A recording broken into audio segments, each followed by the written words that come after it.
Hey friends, I'm Aaron Ciotti. Everybody calls me Ciotti. Welcome to Whoop Wednesday.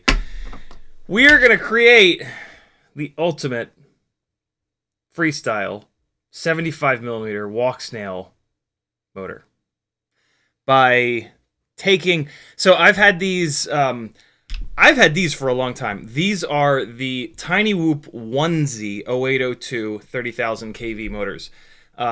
I got these as soon as they came out, which is probably over a year ago. The onesie designation from Tiny Whoop refers to a one-piece bell that is like the full-size bell. It's squared off. You guys have seen it a million times. The other option in motor design is the hex, which Happy Model calls EX. And that's got the rounded, smaller bell on top. Not too long after these came out, I picked up a set of the Hex 802 30,000 kV motors, which are a little bit lighter, but a little bit less durable. And then these poor motors just sat in a box and didn't get a lot of love because they were the same size, same kV, but heavier than the EX motors or Hex motors. And over the last year, I've probably mentioned half a dozen times, like, I don't know what to do with these motors. I put them onto a heavier newbie drone rig for a while. They had the newbie drone plugs on them, and they were great on there. Eventually, newbie drones started making their own motors that were a high enough kV, so they came off of there, back in a box. They came back out of the box last week for me to test on the WalkSnail rig that I'm struggling to find a motor that's light enough, that makes enough power. And yeah, I used these during testing, and then I was talking to somebody the other night. A lot of you guys have been messaging me, which is great, lately, and I have a hard time keeping track of who's who, but I was talking to somebody. It might have been Gray Hat. Pretty sure it was Gray Hat. And he just mentioned, like, he'd asked me, can different bells, will different bells work with different motors? And yes, absolutely. But like, it helps. The easy yes answer is if they're the same manufacturer, right? And so, but technically that doesn't have to be true. Like, if the motor is the same size, right? 0802 versus 0802, 0702 versus 0702, the motor shaft is going to be the same. Down below the bell, the motor shafts are all 1 millimeter. So the motor shaft should be fine, as long as, like, one manufacturer doesn't make the motor shaft like 1.1 and some other manufacturer makes it 1.0, and then the 1.1 motor shaft is going to have bigger metal bushings. That wouldn't work. But so as long as the different manufacturers are using the same motor shaft spec, so that the motor shaft going into the bushings isn't too loose or too tight, right? But then the other thing is how like, where do the magnets sit? You've got your stator poles, and then the magnets need to sit really as even as possible. I mean, a lot of times the magnets are like this, so they're gonna sit. They're not gonna have like an overhang above and below. Rosser, for the record, one of the things that makes Rosser's new motor, the Supernova, magic, is that he's realized that making the magnets taller, like this, takes advantage of some, like, little bit of extra magnetic field going on at the edges of the stator.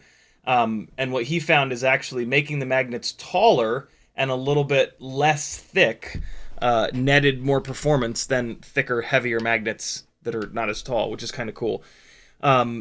So yeah, as long as between the two manufacturers you don't have a situation where the magnets are here and the stator poles are here, as long as they line up properly, you can actually mix stators with bells from different manufacturers.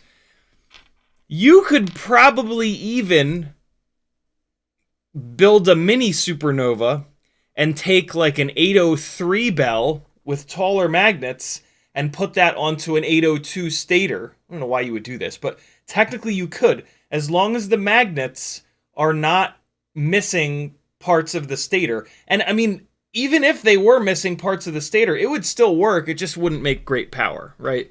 So yeah, as long as the magnets and the stator line up in a way that you don't have any of this going on, right, then you'll get full power from that setup. And so what we're going to do tonight... Okay, so... And then... So the one problem with these 802 onesie 30,000 kV motors is that way back when Jesse first made these, 1 millimeter motor shaft was the only thing that anybody was talking about. So they've got this 1 mil shaft, which on this big heavy 75 millimeter rig is not going to last very long. Luckily, Jesse makes two motors which have a 1.5 millimeter shaft up above the bell, which is typically where we see these motor shafts bend, is up above the bell because of the way that the propeller mounts. Even if you push the propeller all the way down, it still bends the shaft up above the bell usually. So Jesse made the 0802 25,000 kV and these 27,000 kV iGao motors with a 1.5mm bell, which is a miracle in terms of durability.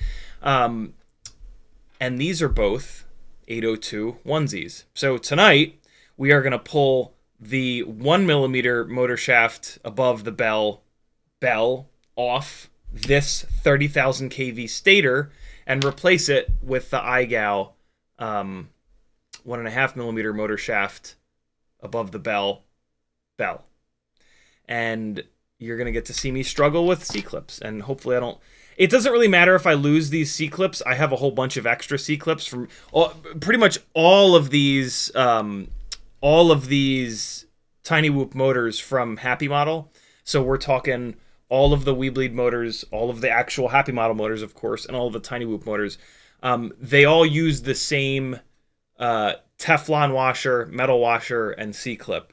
And I've been running so many of these motors over the years that I have a whole bunch of extras. So for me, it doesn't really matter if I lose any of these C-clips because I have a bunch of extras. But I am going to show you guys how to not lose the C-clips. So yeah, that's the plan for tonight. And then if we have time, I am going to stop the stream exactly at 10 o'clock. So we probably won't have time. But we are going to do our 6 batteries on analog 65mm rigs because we just haven't done that in a while, and I don't want you guys to stop flying 6 batteries a day. So yeah, we're going to get 6 batteries in regardless. Maybe we can also fly this guy with the 603s and then with these new ultimate 802s and continue to kind of compare them. So yeah, that's the plan. This is also a Q&A live stream, as they all are.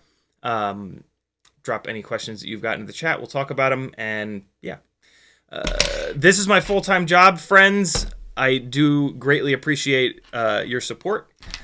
You guys have allowed this channel to become what it is today. Let's keep on going and keep hanging out, keep figuring out even better combos for these tiny whoops and 3-inch rigs and 5-inch rigs and all the good stuff.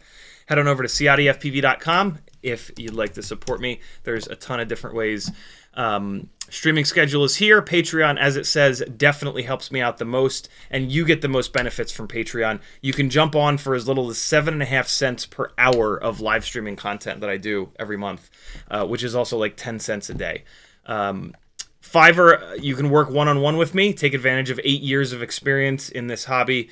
I'll help you build better, fly better, tune better, whatever you want.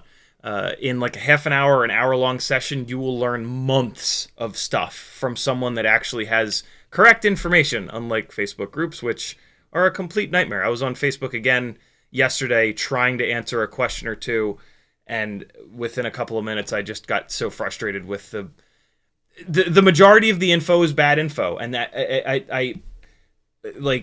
I just get completely overwhelmed because I want to reply to every single person and say, like, dude, no, this is completely wrong. Please stop spreading bad, awful information. Like, if you're not totally sure that the answer you're giving is correct, say that.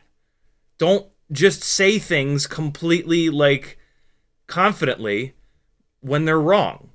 Or if, I mean, they obviously don't know that they're wrong, but if you're not 100% sure that they're right, for the love of God, stop screwing other people over and say, you know, I've only flown 10 batteries, but in my experience, this is the best frame of all time, or this is the best motor of all, or whatever.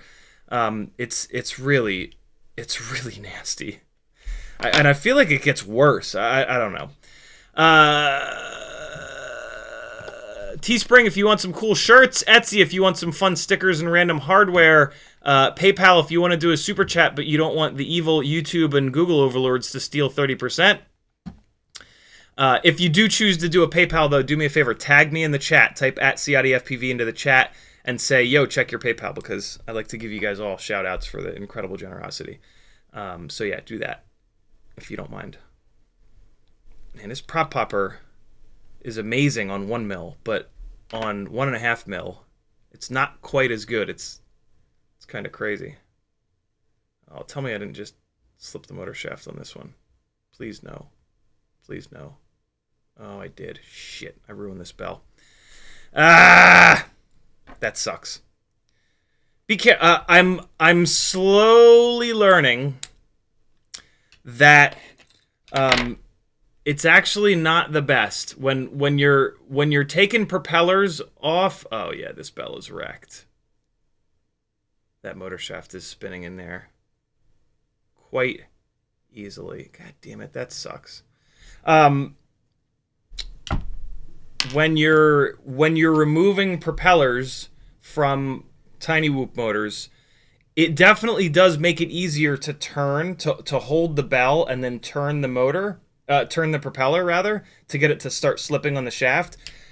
The problem is if you do that a whole bunch of times, and if the propellers are really tight on the motor shaft, you can actually spin the motor shaft on the bell, and then that bell is ruined. The prop popper is actually a way better way. I feel bad saying this because so many of you haven't been able to get your hands on the prop poppers, but when you can, yeah, try to use them, because it just pulls straight up on the propeller,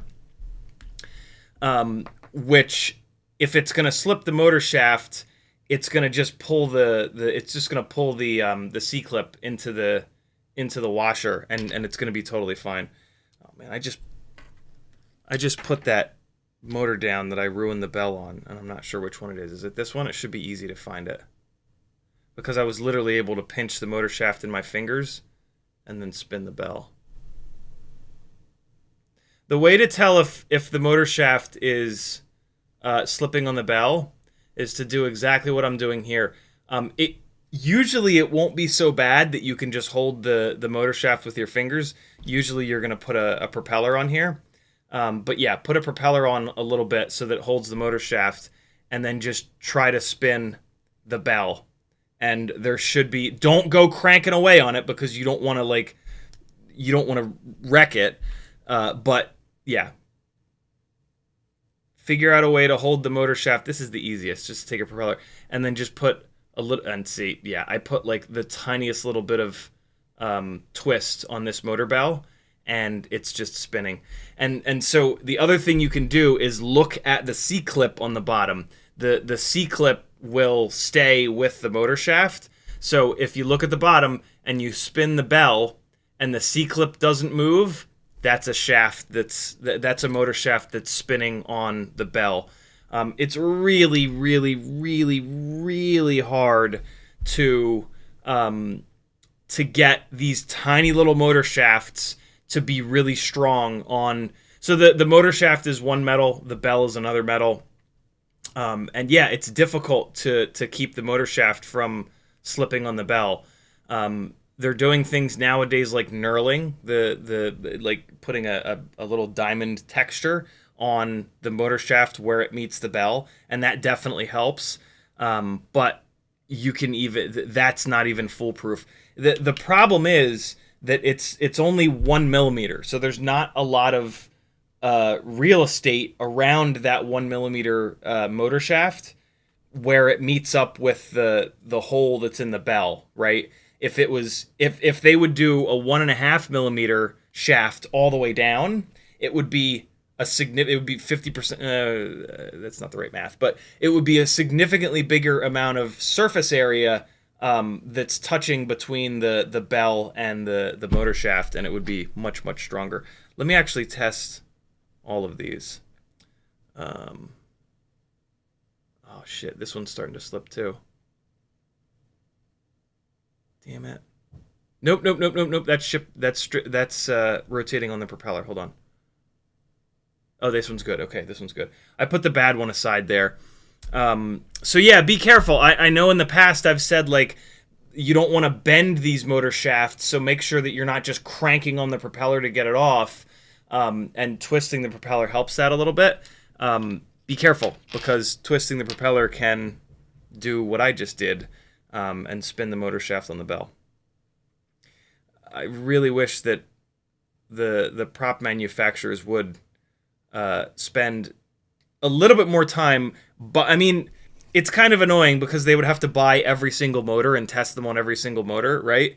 But I kind of wish that they would do that.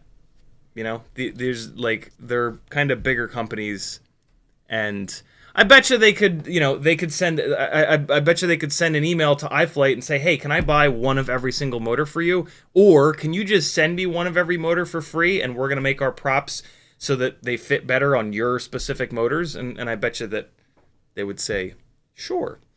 I see AJ Farah mentioning Loctite in the chat. Yeah, there's actually a video on my Patreon. So this is one of the many things that you'll get by joining up for as little as $3 a month.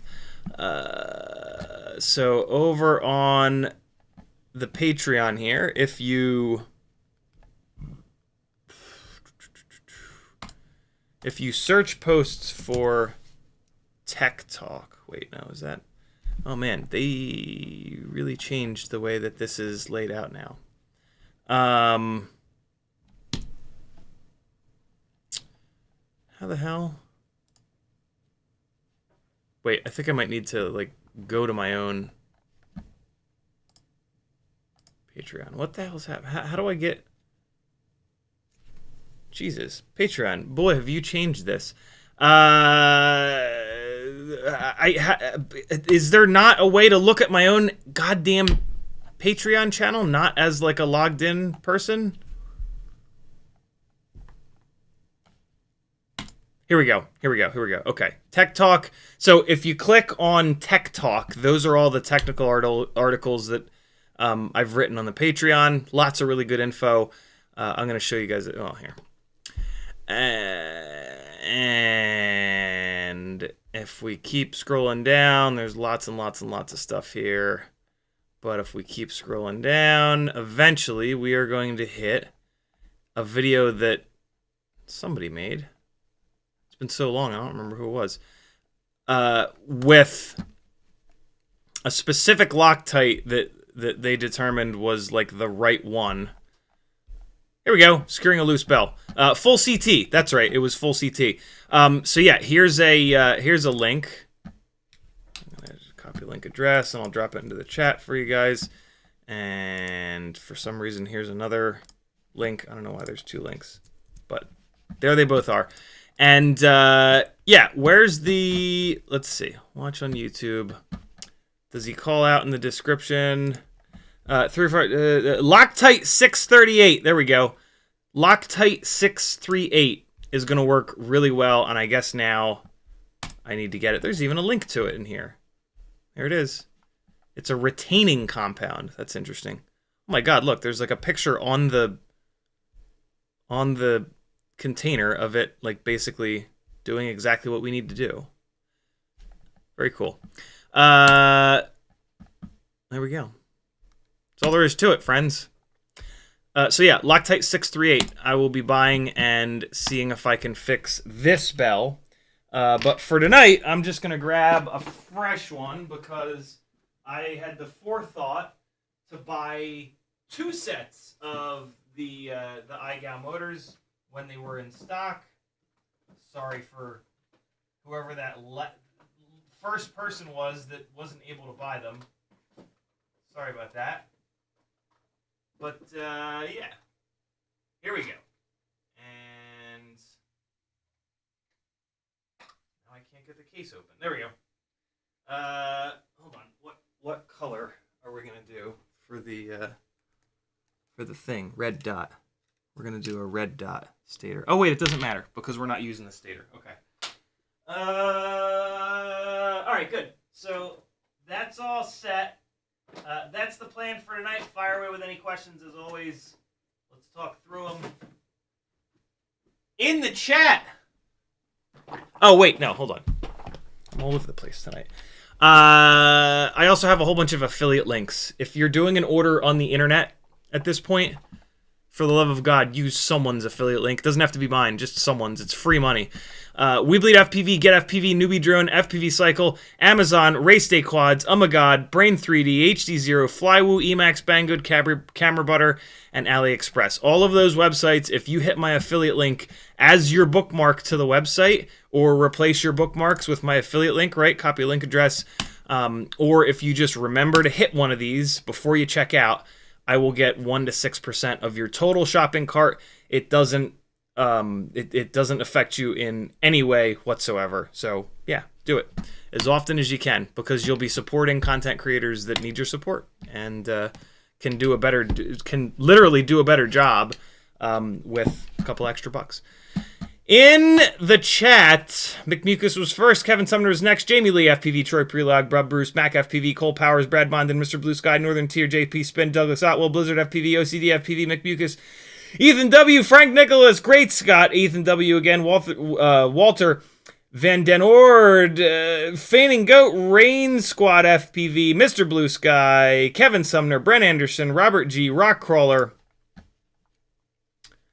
Moss One FPV, Safe Zone, Gray Hat, Brent Anderson, Prop Junkie, Daniel 1964, Gusto, Another Trucking FPV channel, Gray Hat, Titan.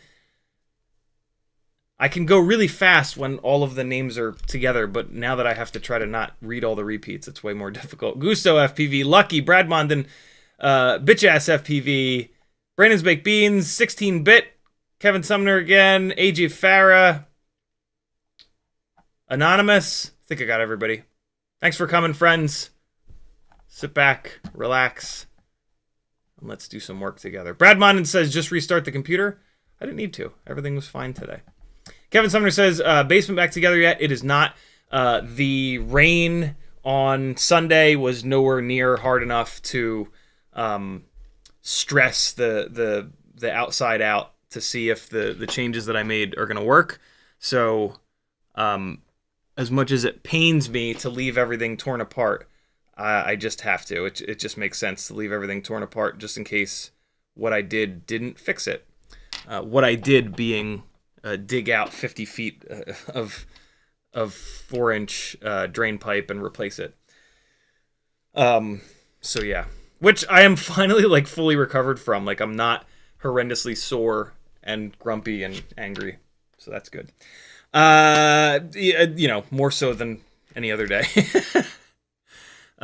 So yeah, apparently there's a bunch of rain coming this weekend. So yeah, by like next Monday, next Whoop Wednesday, this shit should be back together, which will be nice because it sucks to fly down here right now. Like not having this path right here is super annoying, but we're going to do our 6 batteries anyway. We're going to find other lines and pathways in here, so it'll be fun.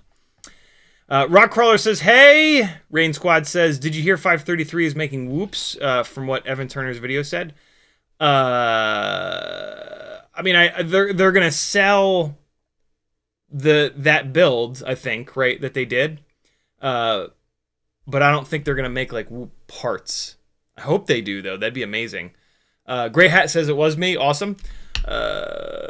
Northern Tier says, I'm using the Onesies 802 30,000s for one of my HD whoops, and they seem to really work nice for a heavier whoop using tri-blades.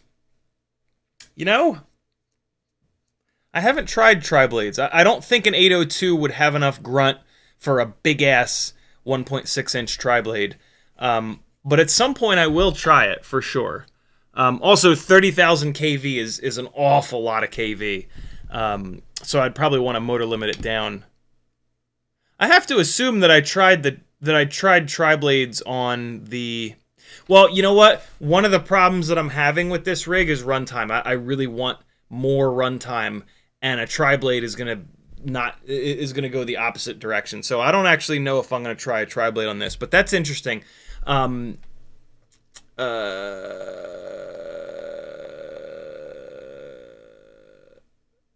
Yeah, that's interesting.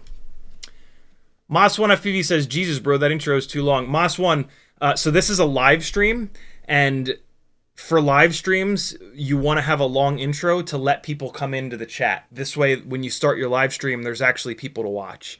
So that's why when you watch live streams, you'll see pretty long intros. I have one of the shorter intros. Most of the live streamers that I watch will have like 5, 6, 7 minute intros. So that's what's going on there. And for the record, I don't come to your work and tell you how to do your job, right? Come on. Because I don't know how to do your job. I've never done your job before, right? So I don't know what's the right decision. So I wouldn't tell you how to do it. But maybe you're a live streamer and maybe you do know what's good. I doubt it, though. Bob Bruce says, I put some Happy Model 16,000 kV bells on some Weebly 28,500 kV stators, and they work great. Yeah, it's funny, like, when you think about it, it's like, yeah, of course, but it's just not something that you think about doing all that often, right? Swapping stators and bells. Yeah, I can't believe I didn't think of doing this earlier. And I don't even know if I necessarily did think of doing this. I think Gray Hat like straight up planted this idea in my head, and it was just like, oh yeah, right. So it might not even have occurred to me if he hadn't mentioned it. Gray Hat said, speaking of Gray Hat, he says, what would be your quick list for all the parts for a quiet as possible 65mm build for cruising, for guerrilla whooping? Fine with it not being able to freestyle. Stealth is a priority. I mean, 65mm builds are so quiet already. Like, the biggest thing is just going to be to build it as light as possible. Yeah, I mean, the ultimate freestyle build is stupidly light, stupidly quiet. I don't really think you're going to be able to make one that's quieter than that. All that being said, technically, quad blades should be quieter than 3 or 2 blade props. So I guess if all you care about, the problem with the quad blades is they wreck the flight performance. But if stealth is absolute top priority, quad blades, unfortunately, you're going to need a big motor to drive that quad blade. So you're going to have to go with like an 802. Though, here's what's going to happen, though. The weight of the quad blade, the necessity to run a bigger motor, that's going to add a bunch of weight.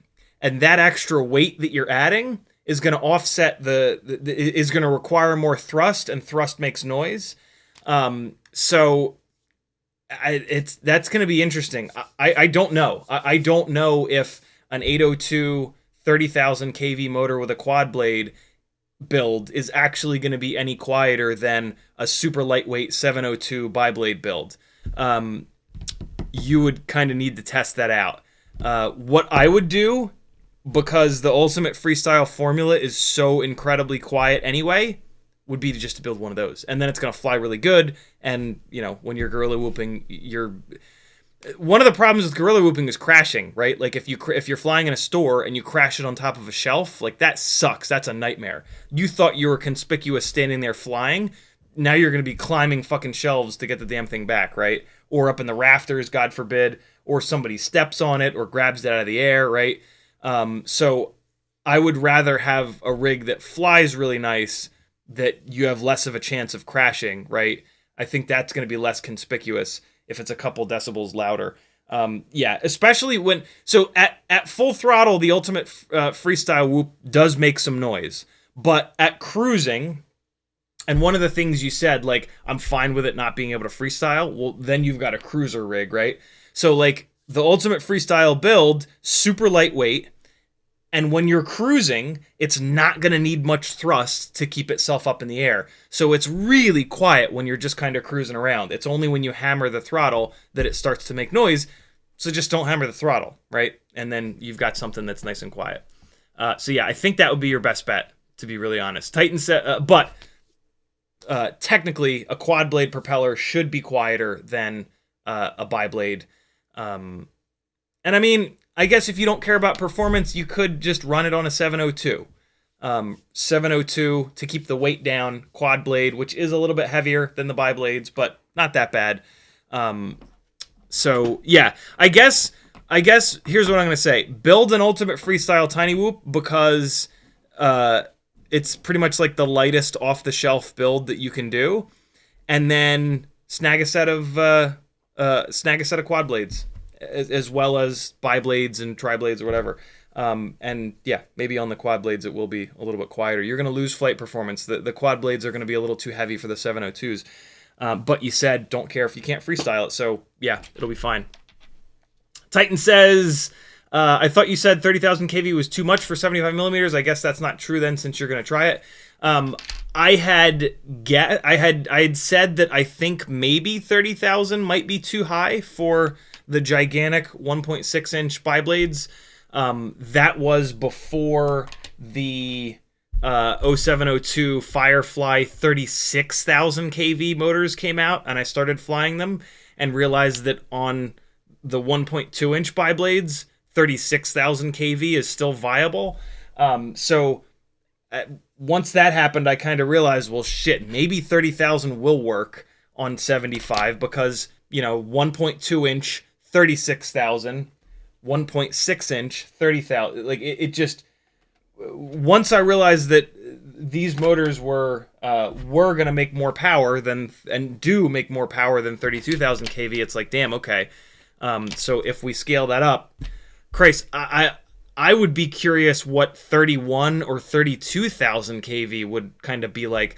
The nice thing about that is that you can always just motor limit down, right? There's almost no performance hit from having a motor that's a few thousand kV too high and then motor limiting down to 95% or 90% or 85%. So yeah, that I think would be even better. But yeah, we'll see. Jamie Lee FPV says the other reason that I thought 30,000 would be too high is I've flown these iGao 802 27,000s a bunch on the analog Jungle Gym bashing 1.6 inch 85 millimeter rig, and they make tons of power on that setup. So it kind of felt to me like that might be the limit for these propellers. I was like, dude, holy hell, these make gobs of power. But then as soon as I got this thing together and added the WalkSnail 6-ish grams of weight penalty, it flies drastically different. And so the hunt for more power really kicked into high gear. And I just decided at some point, like, hey, let's try 30,000. If we cook an ESC or a motor, so be it. But it's been great. I'm really shocked. I mean, that revelation only came like within the last 2 or 3 live streams that these 30s will work on these big ass propellers. So that's a super.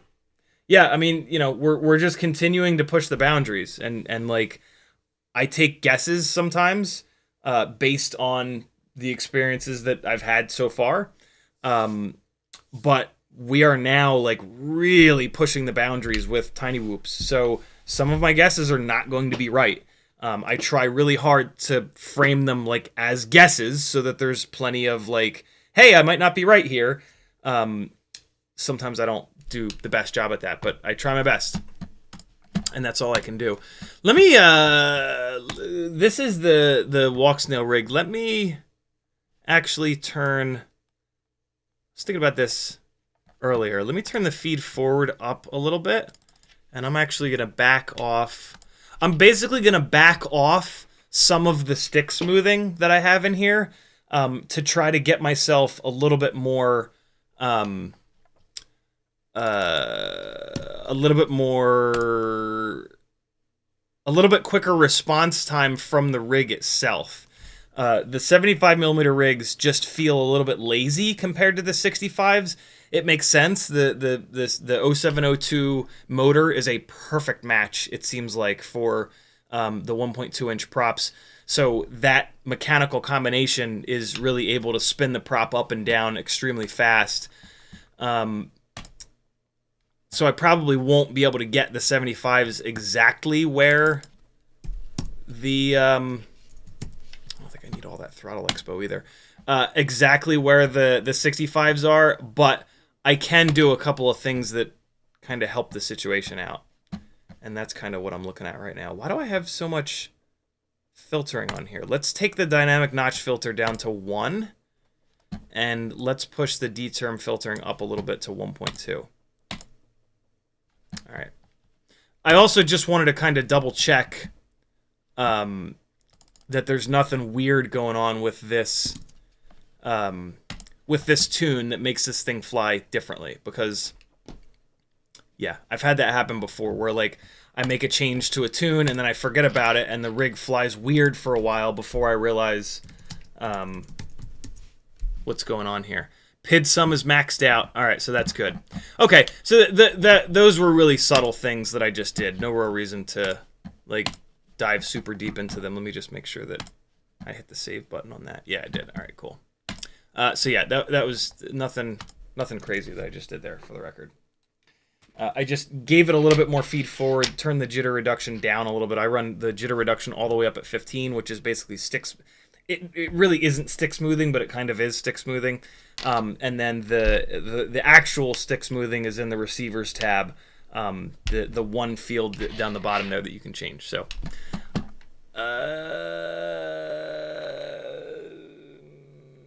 Jamie Lee FPV says, have you seen the new BT 3.0? Should I pick some up for all my 2S? Do they seem good? Have you used them? I know you love BT 2.0 and 1S. I've not used the BT 3.0 mainly because I don't really have any 2S rigs at the moment. That's not true. I have that toothpick, but I don't really fly it.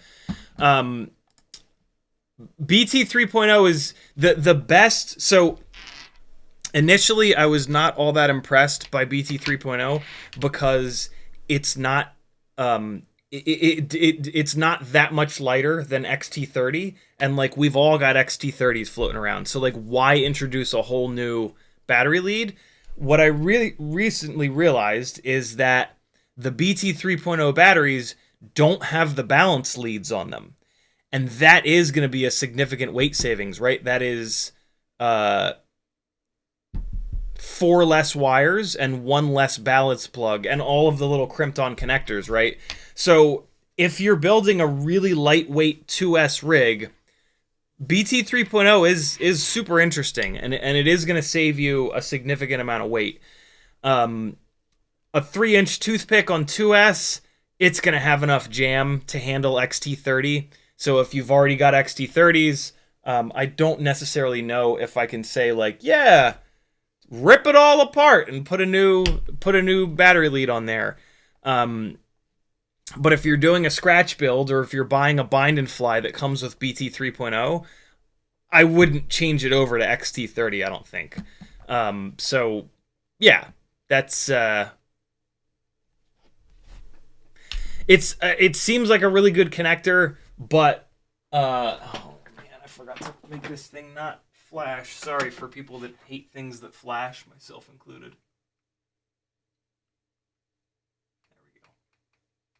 These lights are all jacked up anyway from where I had to rip the carpet up.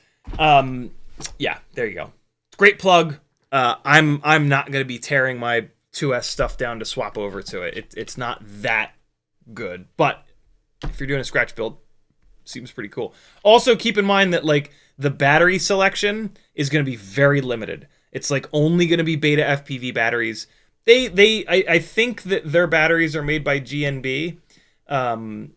Although their new folded cells are not. They're made by Genzace. But the Beta FPV batteries that I've used so far have been really good. There has been... They have a rolled cell 300 mAh 1S battery that's not good, but it's just as not good as all of the other rolled cell 1S batteries. So, like, their batteries don't seem to be any worse than anyone else's. And...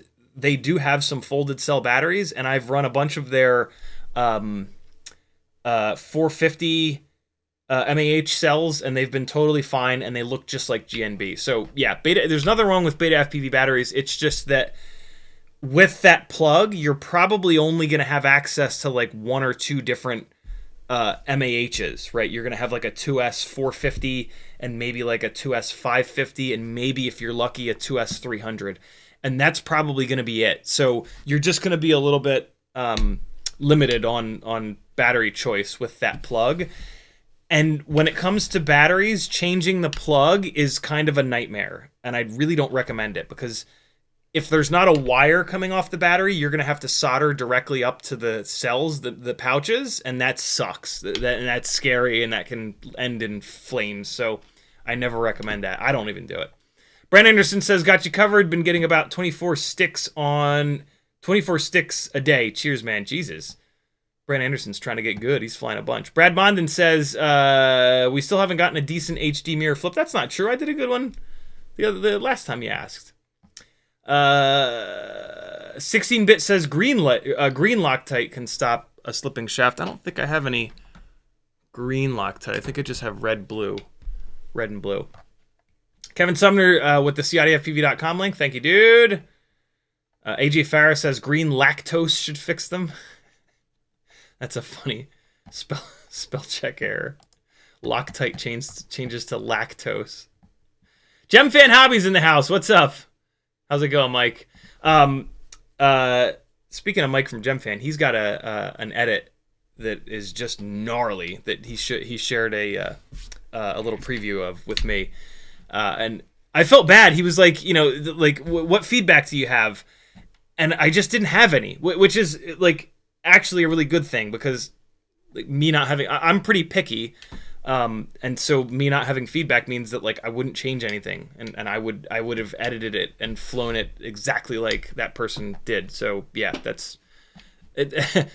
I want to provide feedback, but like sometimes I just can't. Sometimes I'm just like, yo, I couldn't have done this better myself, and what the hell? That is, you've reached the limit of my abilities. So any feedback I would give would kind of be just me guessing, and I'm not going to do that. So.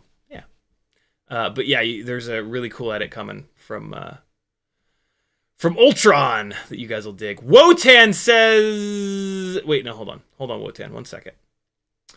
Kevin Sumner dropping the CiottiFPV.com link. Brandon McBean says Tokyo Dom tried Loctite 603 and he liked it. Awesome, love it.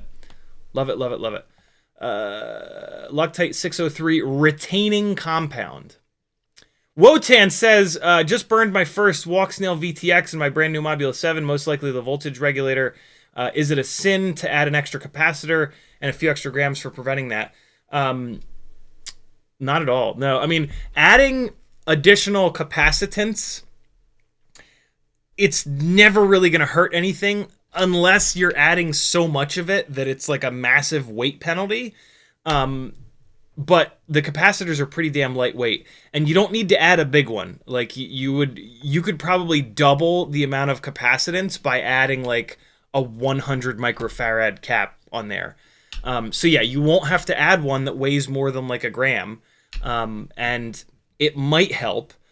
I wouldn't think, I could totally be wrong. I'm not an electrical engineer by any stretch of the imagination, but I would not think that a capacitor would have helped that. But again, I just don't know. The capacitors do some filtering of the power coming in. So if the reason for the failure was like dirty power coming in, then maybe the capacitor would have helped. But I don't think a voltage regulator dying. Yeah, I don't know. I just don't know. I don't know enough to confidently say that. But I'll venture a guess that it wouldn't necessarily have helped. Maybe somebody else that knows electricity better than me in the chat can chime in. That sucks though, man. Contact WALKSNAIL and just say, yo, what the hell?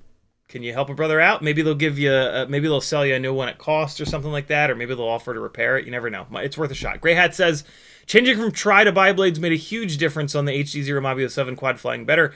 You should try it with a motor limit. I've tried tri-blades on so many of these different 75s, and what I find is that the additional weight of the tri-blade makes a lazy quad even lazier. And I've had that same experience like across the board. Heavier on 5-inch, on Cinewhoops, on Tiny Whoops, heavier propellers slow down the response time. And the response time is one of the main things that I'm looking to fix on the 75mm WALKSNAIL setup. So yeah, I will try it though, for sure. I have a set of tri-blades sitting over there, and it will get tried. Because what the hell? Brad Bonded says, at what size / cell do you stop chasing weight and or want a little weight for throw? That's a great question, Brad. I'm going to add a little bit to that question, and I'm going to give you the whole sort of picture here.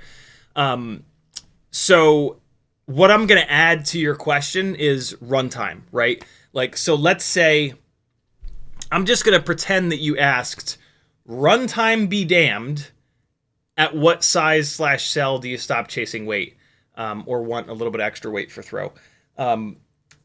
So yeah, if you take runtime out of the equation, and you say, like, I don't care if this thing only runs for a minute, I just want it to be as light as possible.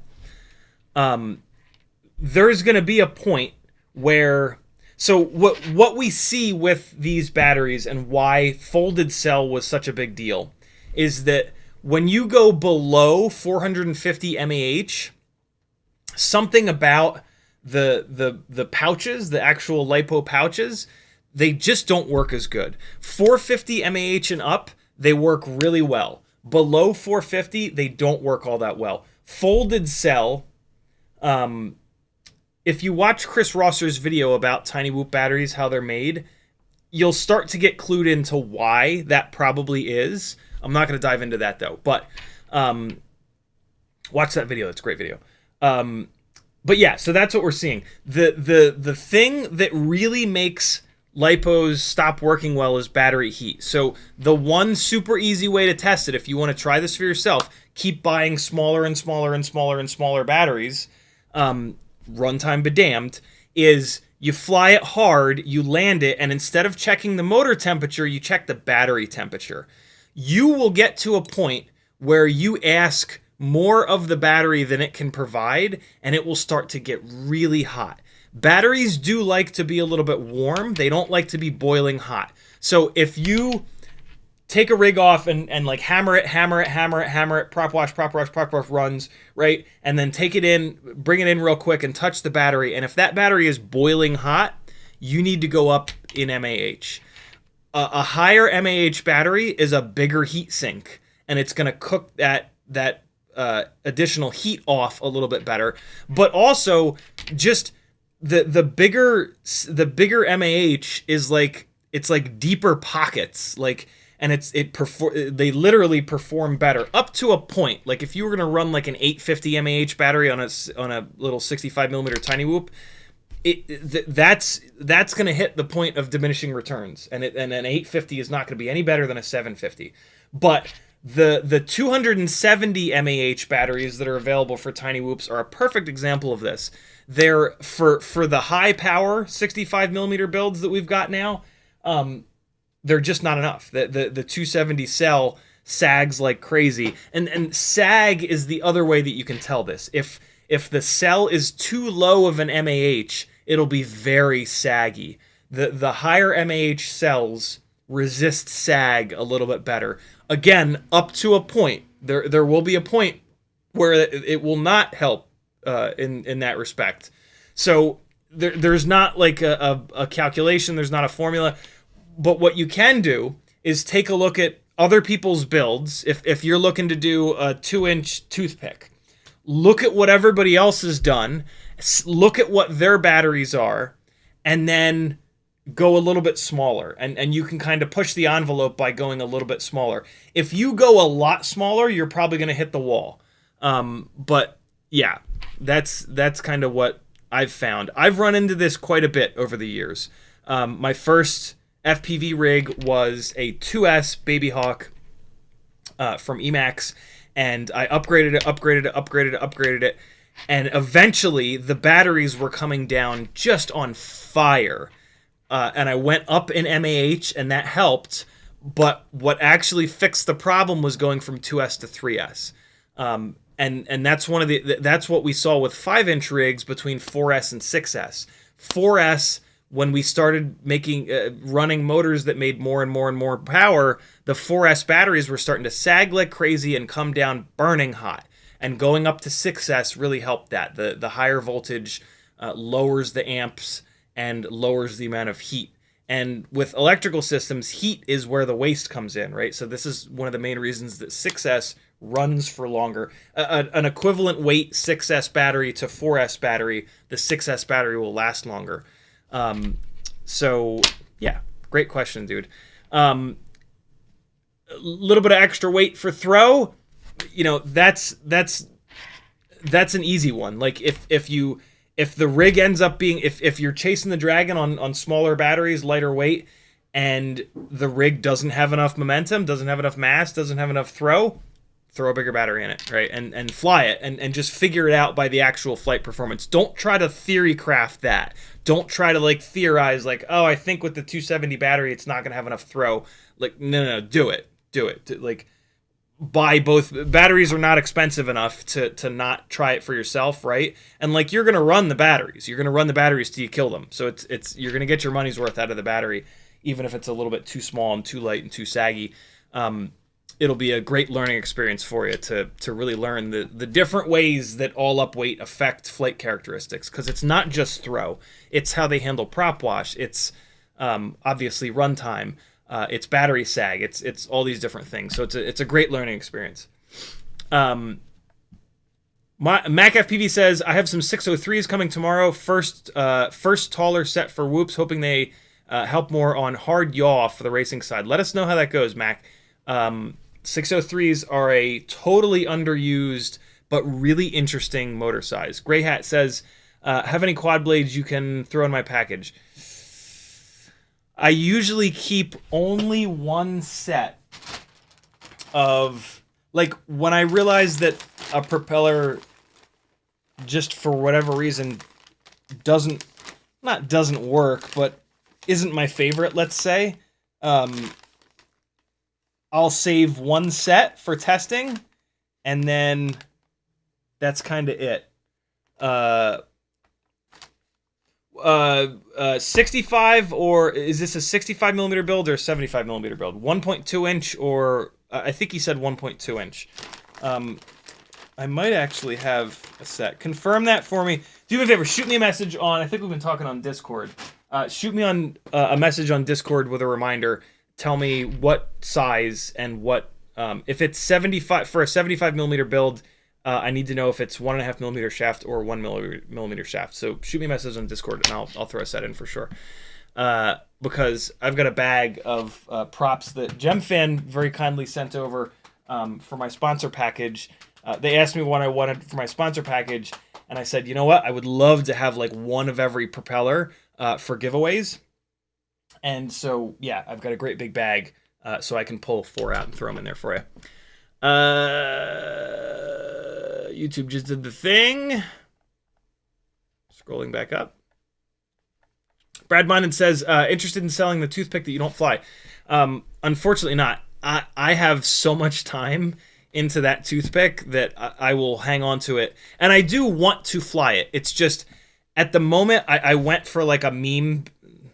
Not a meme build. I went for like a clickbait build where I put Ghost on it, and then I put a naked Vista in there back when that was all we had. So the biggest problem with it is that the AIO that I put in it is very electrically noisy, which I found out after the fact. So it flies like total assholes right now. So at this point, like, the whole thing has to come apart. I'm not going to keep the naked Vista in there. It's going to get WalkSnail light. I'm not going to keep Ghost in there. It's going to get ELRS. And then it needs a new AIO. So, like, I wouldn't feel good selling it because it flies like ass right now. And it's got Ghost, which I'm sure you don't have. And I do want a 3-inch toothpick. It's just, I have not prioritized it. But it's going to get ELRS. It's going to get WalkSnail. I have a couple of extra WalkSnail cameras, the slightly heavier cameras, which will be perfect for it. So it just makes too much sense to have a really cool 3-inch, ultra quiet, ultra lightweight setup. Now that I say all that, I might actually leave. I don't know. We'll see. I don't know. It deserves WalkSnail. It would be kind of cool to have it though, as just like an extra for fun rig for the but for the bicycle chasing. I'm starting to get booked for cycling and now BMX too, events for live flying this year. And it would be kind of cool to have a toothpick for those. I say shh because it wouldn't have prop guards, right? But it's a fucking toothpick. It's going to be like 80 grams. So even though it doesn't have prop guards, realistically, it's safer than the prop guarded, 249.9 gram rigs that I actually fly at those events. So yeah, I'll have to think about that. But there's also a chance that these things are going to go to 03 at some point this year. I would rather not do it this year because some of these cycling events go into the dark, and the 03 is so shit in the dark, whereas the Vistas are so good in the dark that it would literally limit. Like there's a Twilight event in Oregon that I would have to say no to. I literally would not be able to do that with the 03 system. I would absolutely be able to do it with the Vista, especially since I've got a couple of the polar cameras. So yeah, and going to the 03 system means that I also then have to buy a bunch of other stuff, which is just insane. So yeah, I'm going to try to do another year on the old school DJI. We'll see. CMYK says, what's up, gangly gang? Brad Monden says, you did an amazing one as Stevie Wonder, then didn't do another. God damn it. Arizona FPV says, have you had an issue with WalkSnail freezing on the first flip of a flight, but never else?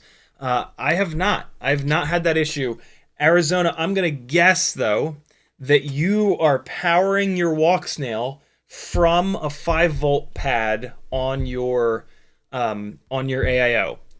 So don't do that. Hook it up to the VBAT lines. Power it directly off the battery. The WalkSnail VTX has its own 3.3 or 5 volt BEC on it. So don't have a system where you've got the AIO's 5 volt BEC wired directly up to the WalkSnail's 5 or 3 volt BEC. Just send the WalkSnail full battery voltage and let its single BEC do the job of taking whatever that voltage is and smoothing it out to 5 or 3.3 volts. If that's not the problem, look at your batteries. It's probably what you're probably running into is a brownout situation where when you do a flip, it fires 2 of the motors up really hard, it breaks 2 of the motors down really hard, and that can drag your battery down so low that the WalkSnail doesn't get enough voltage and it freezes up. So get yourself a fresh battery or set of batteries, and that will either fix the problem or feeding it VBAT will fix the problem, I'll bet. If neither one of those things fix it, the VTX could be bad. Because, yeah, I've got 4 of these WalkSnail light setups going, and I pound the shit out of 2 of them, and they've been completely fine. I've not... The only freezing I've ever gotten is when the battery sags down to like 3.2, 3.1 volts, and that's to be expected.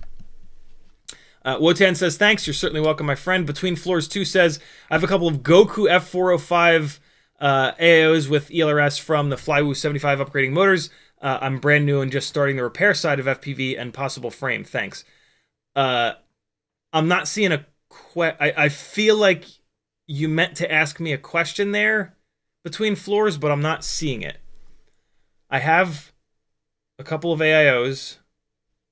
I'm brand new and just starting the repair side. And possible frame. Thanks. Are you maybe asking what frame I would set those AIOs up with? I would need a lot more info to... If that's the question, I would need a lot more info. I have no idea what you want. Do you want a tiny whoop to fly inside? Do you want a toothpick to fly outside? Do you want a Cinewhoop to carry a GoPro? I have no idea. If the question is...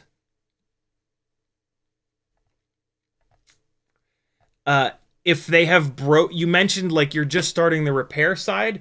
If those AIOs have broken and you're trying to figure out how to fix them, I would also need a ton more information. I would need to know like what's wrong with them.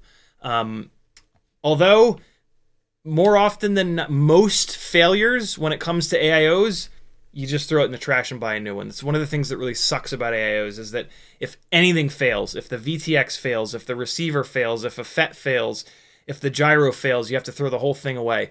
with most of these components, there's really no fixing them because they're little tiny micro components that are surface mounted.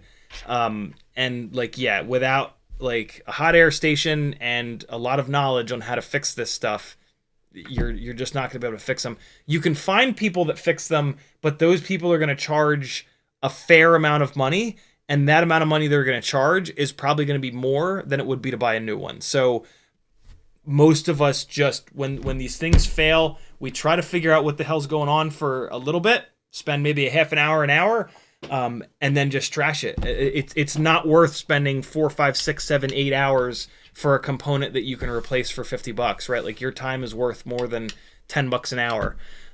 So yeah, unfortunately, I was gonna say, like, we can be a little bit wasteful, but not really. We don't throw much of this stuff away. David J says, 2 questions. Tiny Whoop 30,000 kV 0702s are out of stock. How close are the 26,000 kVs?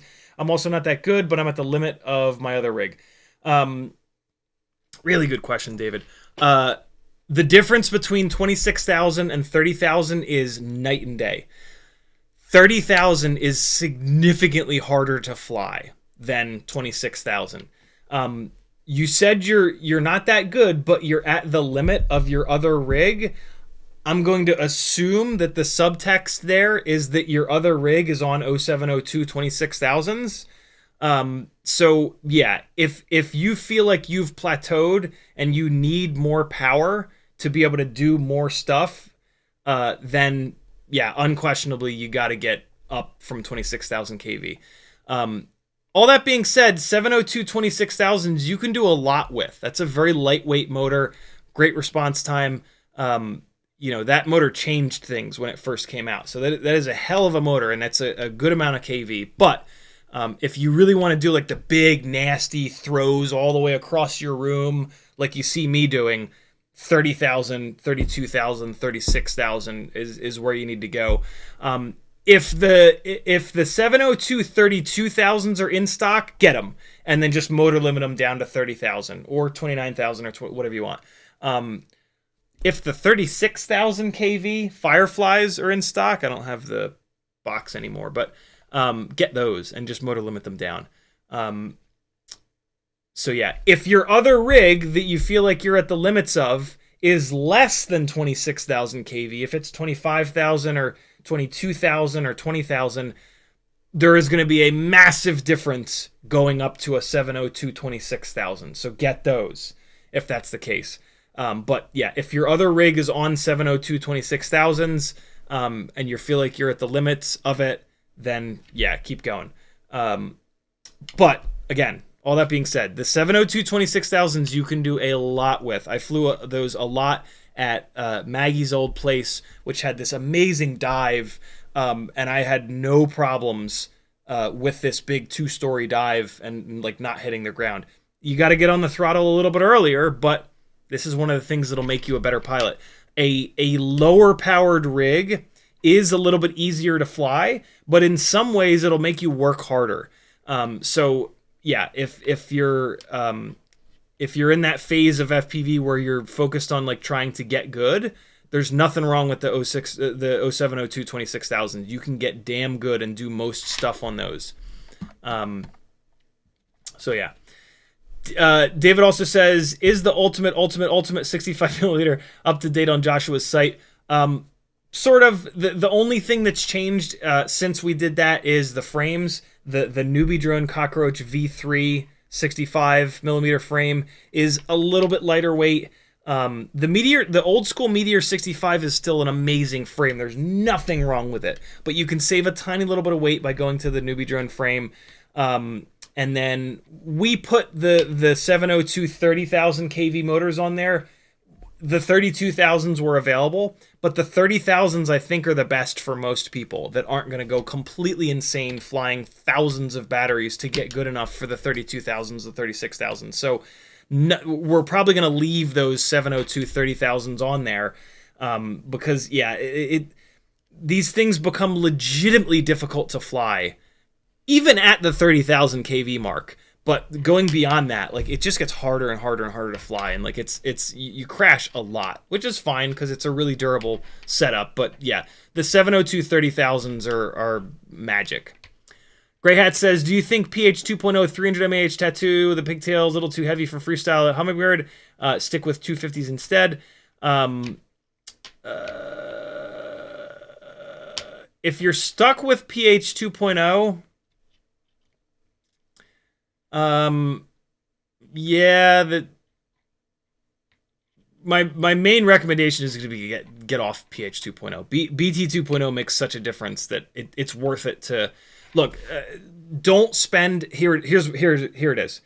Don't spend any more money on PH 2.0. Just don't. You'll thank me later. Just rock what you've got into the ground. And then as soon as you can, spend the money on BT 2.0. The performance difference is just stupid, especially with the higher power stuff. Quad 66 has been doing some really interesting comparisons of PH 2.0 versus BT 2.0.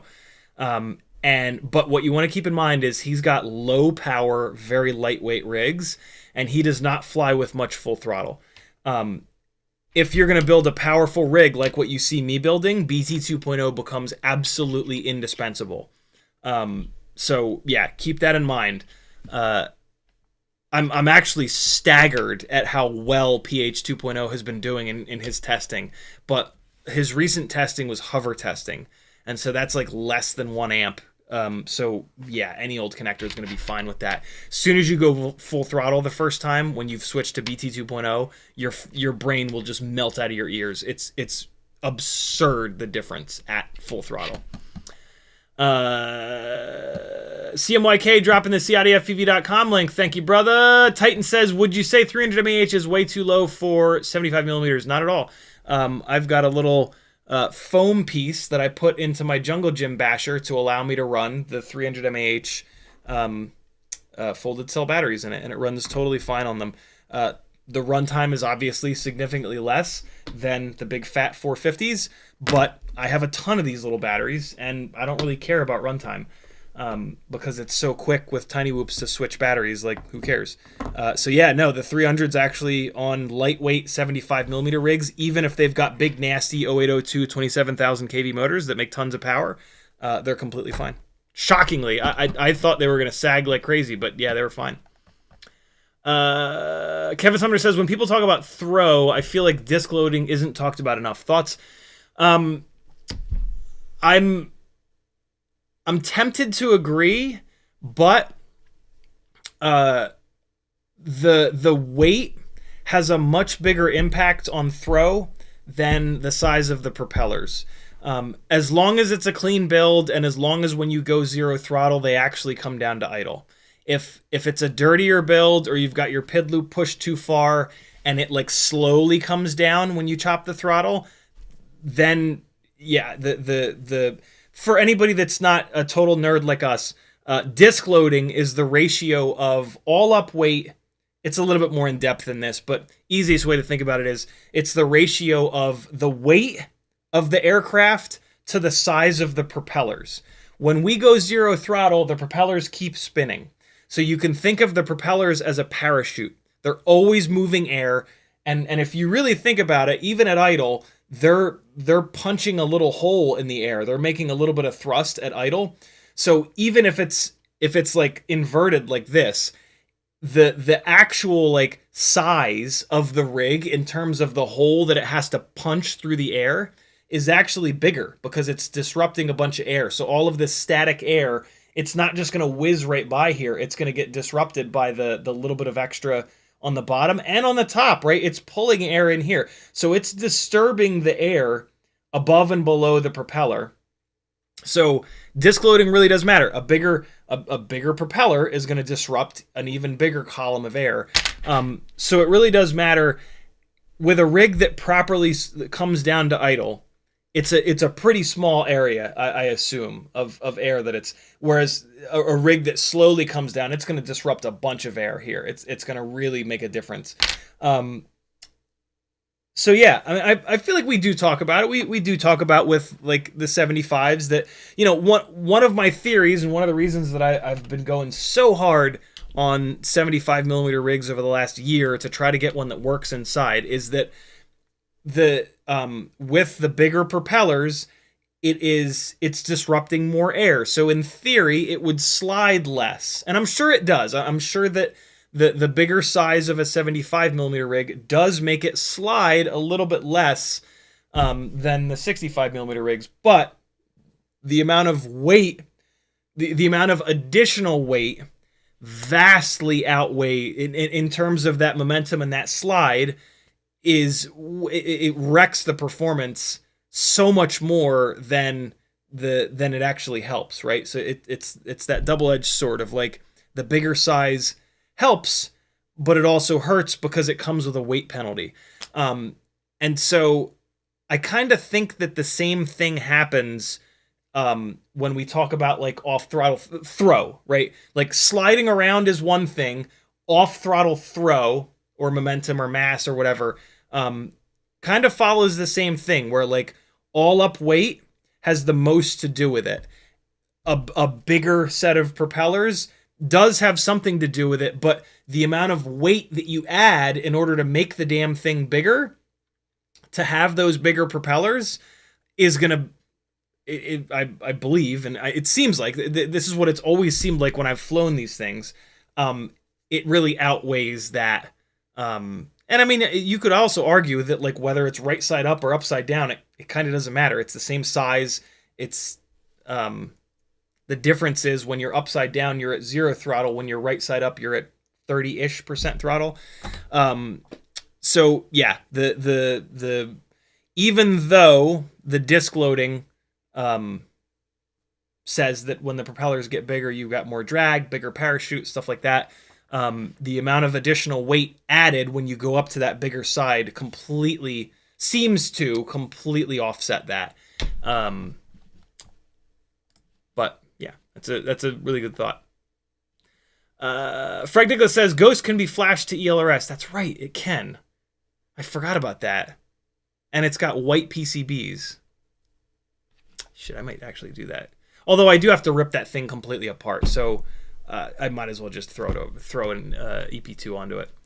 Matt Anderson says, you got to give us a heads up if you do make it to that Oregon event. Apparently, they don't have money.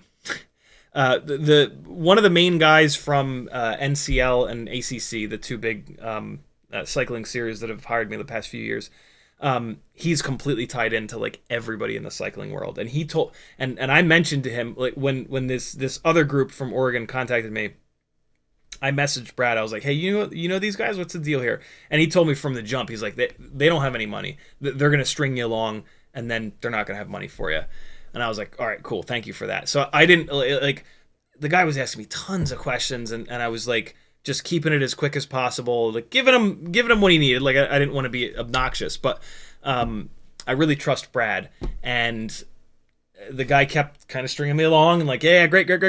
And then sure as shit, a couple of weeks before the event, he said, sorry, man, we don't have the budget for it. And I was like, that's okay. I knew that. So this year will probably be no different. But yeah, if whenever I'm going out of town, I'll let you guys know. So yeah, that would be cool. I would love to do that event. That'd be very cool. Hattrick says, if you're not doing fixed shutter / frame rate, the 60 frame per second mode on the O3 does acceptably well in the dark. Well, that's good. The O3 footage I've seen, as like even just in sunset, I've been like, yo, what the hell's going on? And it's kind of made sense because this is what we run into with all of these split cameras, right? Split cameras are not a new thing. FPV and HD all in one has been around for 4, maybe 5 years, and there's always, it's never going to be as good as an FPV camera can be, because they have to also make it work for more cinematic looking HD footage. So like it makes sense, but that's good to hear. It's good to hear that it's not someone saying that it's not the worst, because everything I hear too from people talking about it is like, yeah, low light, it's brutal. So that's good. Thank you for calling that out. Matt Norton says, my bind and fly in Betaflight shows up more auxiliaries than I use. Any way to know what they do? Don't show up in the modes tab.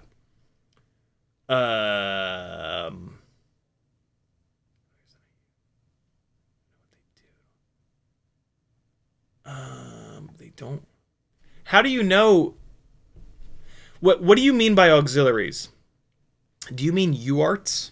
If so, how do you know that it has more UARTs if they're not showing up in the modes tab? Are you diving into the CLI to find them?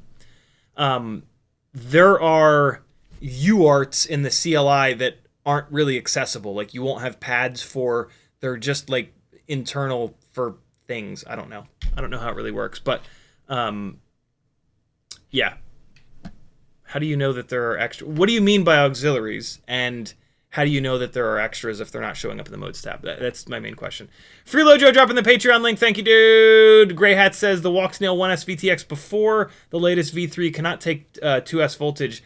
Max 5 volt for V2. No shit. That would make sense because it's called the WalkSnail 1S VTX. And the V3 is super recent. Most people probably have the V2. So yeah, I'll have to run that. I'll have to run that off of the 5-volt pad. Hopefully I remember that. Probably won't. I'll blow it up.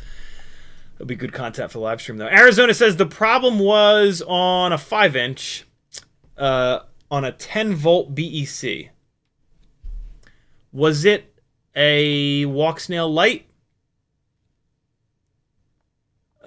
I'm looking for the previous comment. Have you ever had issues with WalkSnail freezing on the first flip of the flight, but never else? Okay. Okay. So it's a 5-inch rig with a 10-volt BEC.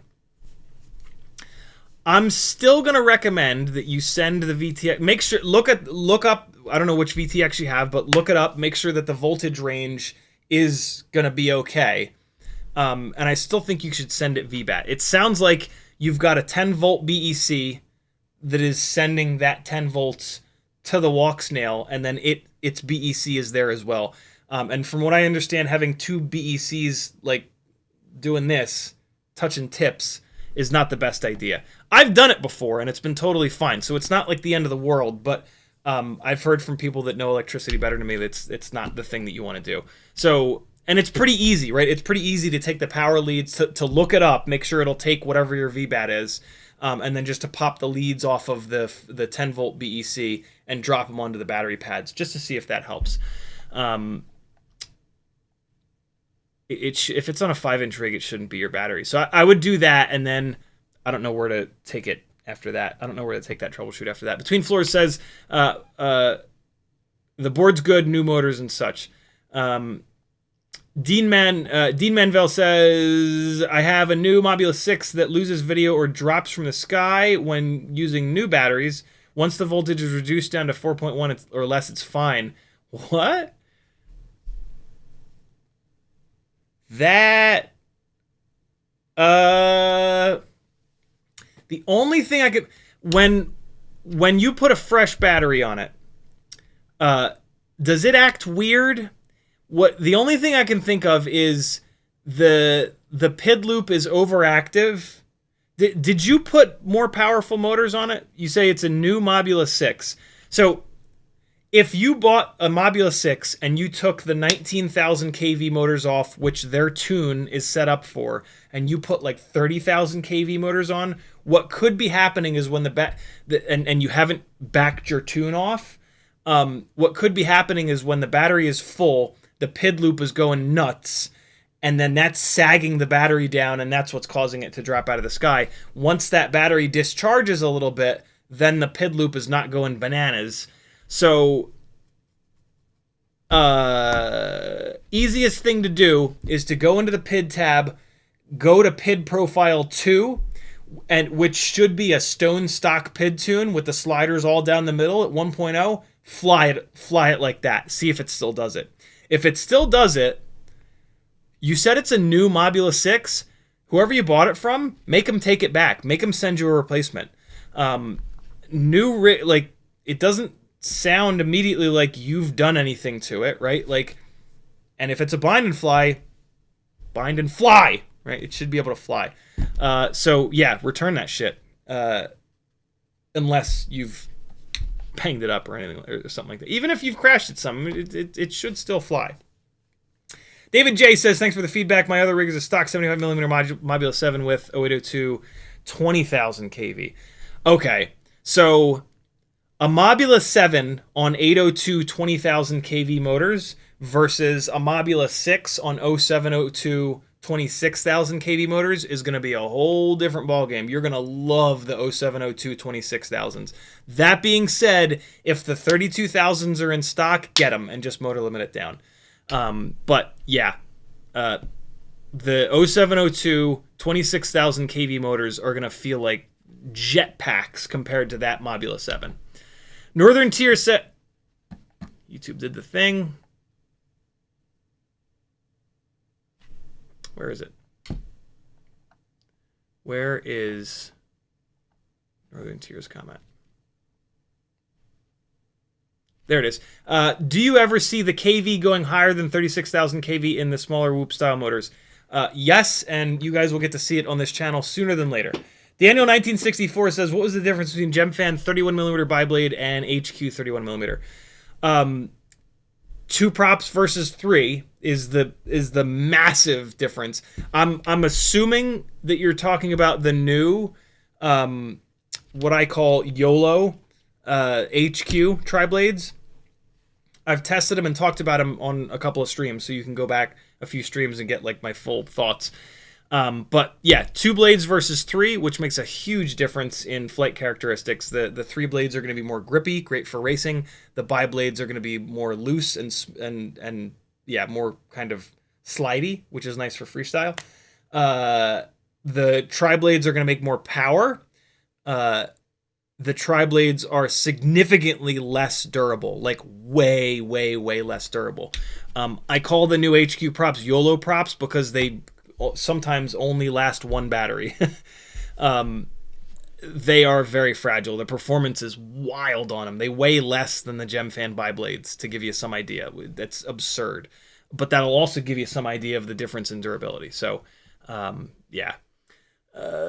Grey Hat says, not spending any money on PH 2.0, got a Hummingbird for free, and my only stick batteries are PH 2.0. Yeah, just run it. Just run it on those oh my god, it's 9:30 already. Just run it on those batteries, yeah. And then swap over as soon as you can. Between Floors says, you answered my question, just starting to fill in the extra parts drawer with upgraded parts versus flywheel motors. You're great. Thank you, dude. Grey Hat says, BT 2.0 is way better. Mobula is BT 2. So you already know. You already know the magic. Mr. Blue Sky says, converting now to BT on all my rigs. Need new batteries, so it's time. Love it. You're going to love it. Rain Squad says, what about A30 power? Is it better or no? It's better in the respect that Betaflight doesn't have a stranglehold on it. So A30 connectors, you know, any battery manufacturer can use. In terms of performance, they seem to be exactly the same. Weight, they're the same. To me, they're exactly the same. Just one is Betaflight is licensed from Betaflight, the other is not. Although I bet you GNB still does have some sort of licensing with it. But in terms of performance, there's no difference. Stephen Woodruff says, is it viable to... The easiest way to know that there's no difference in performance is that you can plug a BT 2.0 battery into an A30 lead. So they're the same thing. The A30 leads have a little slot in them so that they don't get sued. Stephen Woodruff says, is it viable to direct solder a BT 2.0 on a Onesies lipo to replace PH 2.0 connector? You can do it. I've looked at doing it before, and then I said to hell with it. I'd rather spend $7 to replace this. It's not that hard to do. I don't like it. I don't like soldering to the pouches. It's really difficult, and then it's janky as shit, right? You've got to rip the plastic piece off, and you've got like these janky ass wires on the pouch, and then like you're gonna have to like shrink wrap and tape, and it's just gonna be a mess. And look, like the Tiny Whoop batteries don't last very long either. Like 20, 30, 40 cycles, you start to be able to tell the difference. So those batteries that you've got probably already have a bunch of cycles. Just let them go. Just put them out to pasture or sell them. and just get some fresh BT 2.0 battery. Look, you deserve fresh Tiny Whoop batteries. It's absolute magic. Fresh Tiny Whoop batteries are the best thing on earth. It's not true at all. They're pretty good though. Ant BVTHC says, will 36,000 kVs work with the Mobula 8 AIO with the 1S adapter on it? I mean, technically they'll work, but why? Like, what's the 8? What's the Mobula 8 AIO? Is it the X12? No, it's some wacky thing, isn't it? Mobula 8. No, it is the X12. No. Yeah, you're fine. It is the X12. As long as you're not going to run it on a Mobula 8 frame and propeller. The X12 AIO is okay. Here's the main problem you're going to run into. The X12 AIO is oversized, and it won't fit in any of the 65mm frames. And 0702s are really only going to work on 65mm frames. So I don't know what you're going to do about that. You can jam it in there, but it's going to be hard mounted. It's going to fly terrible. So that's going to be your biggest problem. But the answer to your question is yes, they will work on the X12. But yeah, you're going to have other problems that you're going to run into there. Grey Hat says, don't forget to swap the bells and fly. It's 9:21. I'm trying, man. I'm trying. The Q&A in these live streams is the most possible value that I can give you guys. So I always get caught up on the Q&A before I do the other stuff. The other stuff that I plan out in the thumbnails, like that shit's just for fun. Yeah, Q&A is the most information that I can dump out into the universe, and to me, that is my job. So yeah. Keep asking great questions, and we're not going to get any work done. What are you doing? Matt Norton says, in my receiver tab, it shows like 8 aux active with the color bar at 50%, but I only use 4. They don't show up anywhere else. Okay. Yeah, no, the receiver tab always has, it always has like the max number of channels. That's normal. That's totally normal. There's you don't have to worry about that. That's just the way that Betaflight is. Frank Nicholas says, I'm not sure the term split camera applies to the O3 and more modern high-def onboard DVRs. Split camera means there's a prism/lens that splits the lens image. Probably not today /O3. Interesting. That is not my definition of split camera. Is just it's a camera that has one lens that does both the FPV and the HD. I didn't know that there was a prism in there, and I've had those cameras apart before, and I've never seen a prism. What I've always understood the old RunCam splits and whatnot to be is that they've got an HD sensor, and then for the FPV view, so the HD sensor is like 720 or 1080, analog is 480. So what I've always understood is that they just take the middle of the sensor. They take 480 versus 720 or 1080. They take the center 480 pixels out of the sensor, and then that's what they send to the FPV feed. I've never seen a prism or anything like that in there. That's interesting.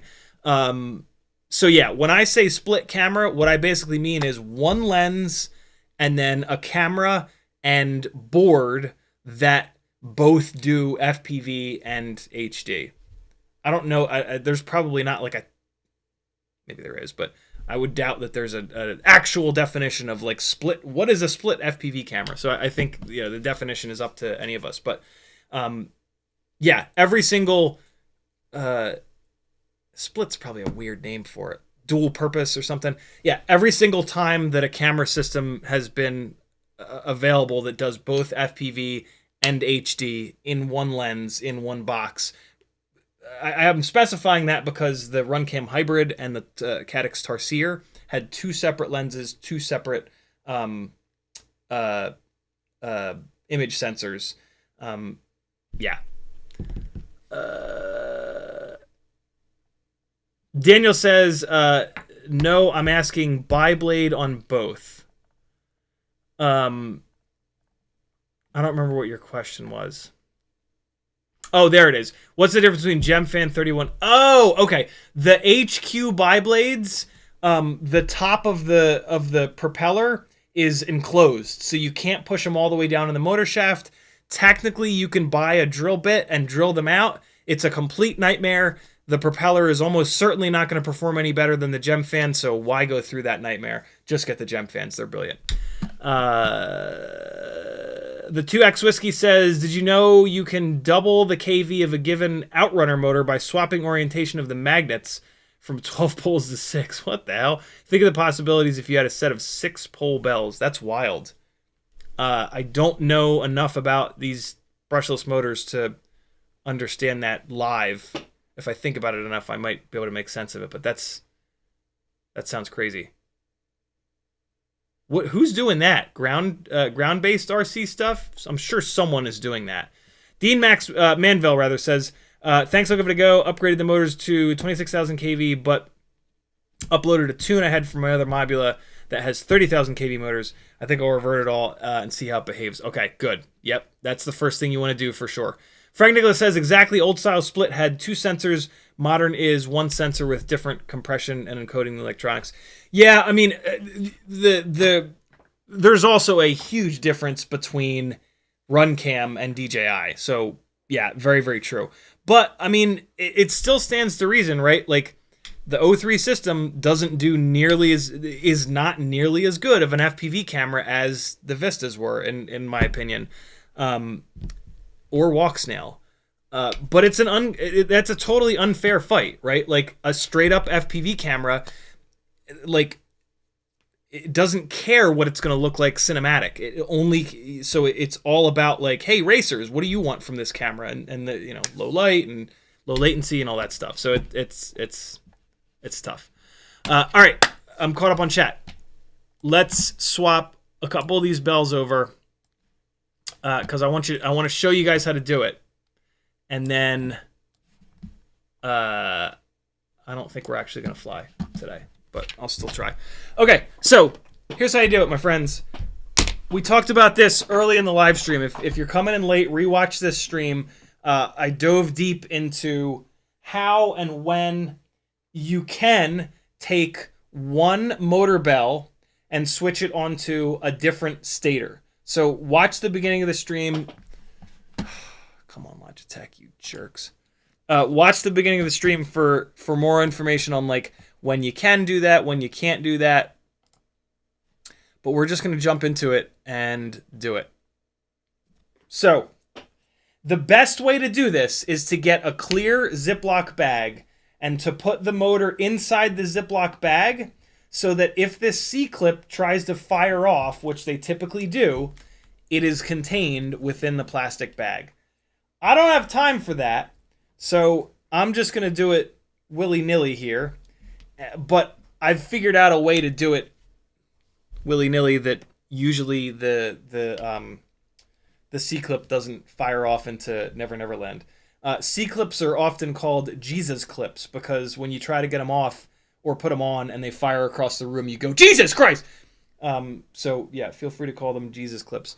The tools that I have found to be indispensable in order to be able to do this are going to be a set of needle nose pliers that are very thin tipped and they are smooth on the inside. All right, these here are made by Lindstrom, and I stole them from my father. Sorry, Dad, but I needed them, man. I needed them, and look how much I'm using them. Lindstrom, you can find these made by anybody. So here's the deal. You're going to put these guys at an angle. Magnification for your eyeballs definitely does help. So get yourself a set of nerd goggles here and put them on. Make sure nobody's looking, and then put them on. And now you can actually see what the hell you're doing, which is important. So get a good grip on this thing. Take your smooth needle nose pliers, and what you're trying to do is just get the C-clip started. You just want to just barely push it off of the motor shaft. So right now it's fully locked on there. All I want to do initially is put my pliers diagonally. one side of the jaws on the motor shaft, the other side of the jaws on the actual C-clip, and all you're trying to do is just kick it a little bit. I didn't quite get it. It rotated out of the way, so we're going to try again. There it was. So now we've got a tiny little gap right between the bottom of the C-clip. See how I've started to back the C-clip off a little bit? But it's still held on, so it's not going to fire off yet. But it's ready to go. It's ready to come off of here now because I just gave it that little start. This is how you prevent it from just going away forever. So get it started, and now it's really hard for me to show you this, but what I'm going to do is put my index finger on top, and my index finger is what's going to prevent this thing from firing off. And now what you're going to do is grab with your fine-tipped pliers.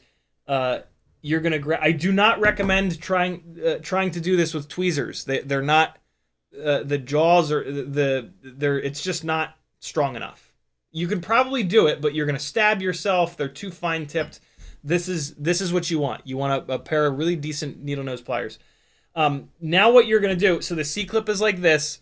You're going to put the jaws on the motor shaft again, but you're going to put the other jaw only on one side of the C-clip.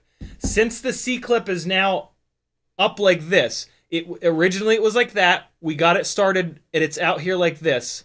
All you need to do is like push this a little bit, and it's gonna try to shoot itself off. Right now, it's like perfectly balanced in the middle. So if you push it even a little bit extra, it's gonna, it's under tension. It wants to close itself. So it is now like in ready to disappear mode. So your finger on top is what's gonna keep it from disappearing. But all you need to do now is just push one of these a little bit. But it really helps to have the jaws on that motor shaft. Otherwise, it's just gonna want to spin. So you're gonna get it started, and sometimes it'll like right now. This one, I might be grabbing a different motor, but it put itself back up. So I have to get it started one more time here. And there we go. Now I got it started. So I'm gonna put my finger up on top, and I'm just gonna come around here. And what you can also do is put the jaws on the stator base. You just need something to stabilize you just need something to lever against. And you just need to push that C-clip just a little bit. It wants to come off right now. Like it is dying to shoot across the room and disappear. And so you just make like a little cage with your fingers to try to get that to not happen. And all you need to do is give it a little nudge, and it'll want to come off. And now it's almost there. It's almost there.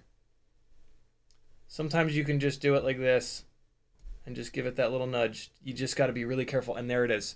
And so now we just gave it that tiny little nudge, and it just pops the extra little bit of the way.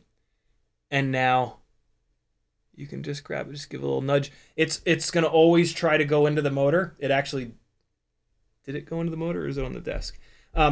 These motors are magnetic, so they love to try to go down in between the stator and the bell. You'll find it when you pull the stator off the bell here.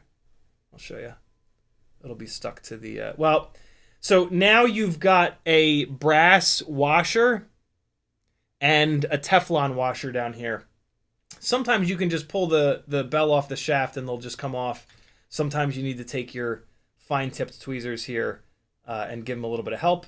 Also be careful with these. These are so small and lightweight, and they fit really well on here. It's really easy to lose these, and you can't lose these. You need these. So be super careful here. Pull the washer off.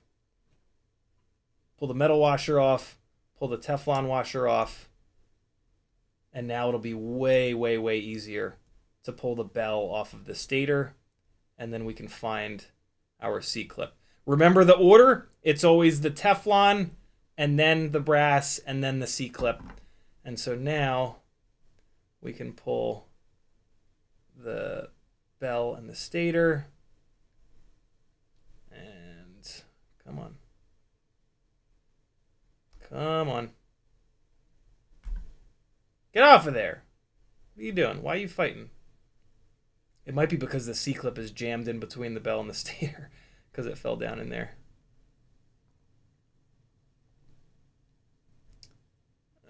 Can I see the C-clip to get it out? No. Come on. There it goes. All right, so there it is. And C-clip's not there. So there we go. I've done this a million times. And, oh, nope, there it is. There it is. It just slid under the camera, basically. So yeah, this is totally doable without losing the C-clip. Even like picking the C-clip up off the desk like this, there's a good chance that you're going to lose it. So be like crazy careful. It's when you try to like pinch the C-clip, you put it under tension, and then it can just explode off into Never Never Land. So that's it. This is now a 30,000 kV stator that we're going to take one of these 1.5 millimeter motor shaft bells and drop it down onto. And if you look at these two, these are exactly the same. Same thickness, same everything. Same up on the top. The difference is just the motor shaft. There you go. You can really see it there. But yeah, these bells are exactly the same. The magnets are exactly the same. Let me do one more for you, and then we can actually build one of these. And then I'm going to try to fly a little bit, and then we're going to shut this down. So just get it started, just a little bit, just to get that off. And it's really tempting right now to just jam the tip of this in here and just pull this the rest of the way down. But that's what causes this thing to fire off into Never Never Land. So stop yourself from doing that.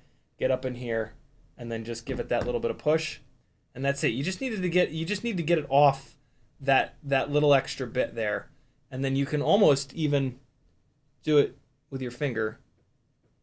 And see, here we go. Here's a perfect example. When I pulled it off with my finger, the C-clip just disappeared around the corner. It's because these bells are magnetic. What it does a lot is it wedges itself in between the stator and the bell. So just be like crazy careful when you're doing this. You're going to lose a couple of these C-clips for sure. Dig up any old tiny whoop motors that you've got, and they've probably got the exact same washers and C-clips, and you can gank them off of there. Or if you've got a rig that's got like shitty low kV motors that you don't really like flying, pull it apart. It'll give you an excuse to buy a new set of high kV motors, and you'll enjoy flying that rig a lot more with that setup. So I was also 99% sure that the motor shaft on these iGal motors down into the stator was 1 millimeter, but I hadn't torn one apart, so I didn't know for absolute certain.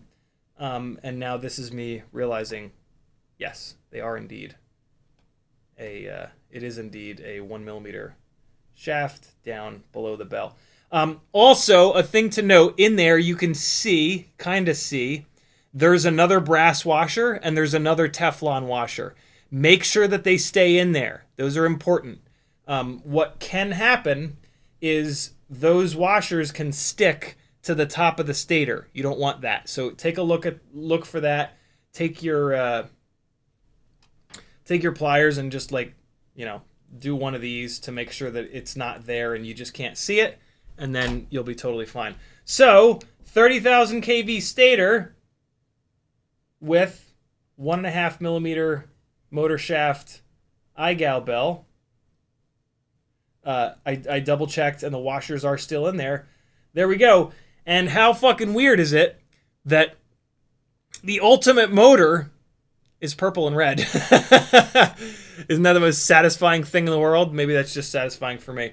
So now the reassembly process is just everything in reverse. Take the Teflon washer, that goes on there first.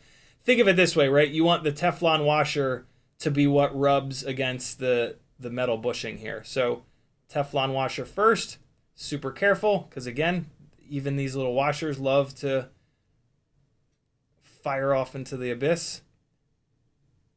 Brass washer, make sure they're pushed all the way down, because there has to be the notch in the motor shaft has to be there for the C-clip to go back on.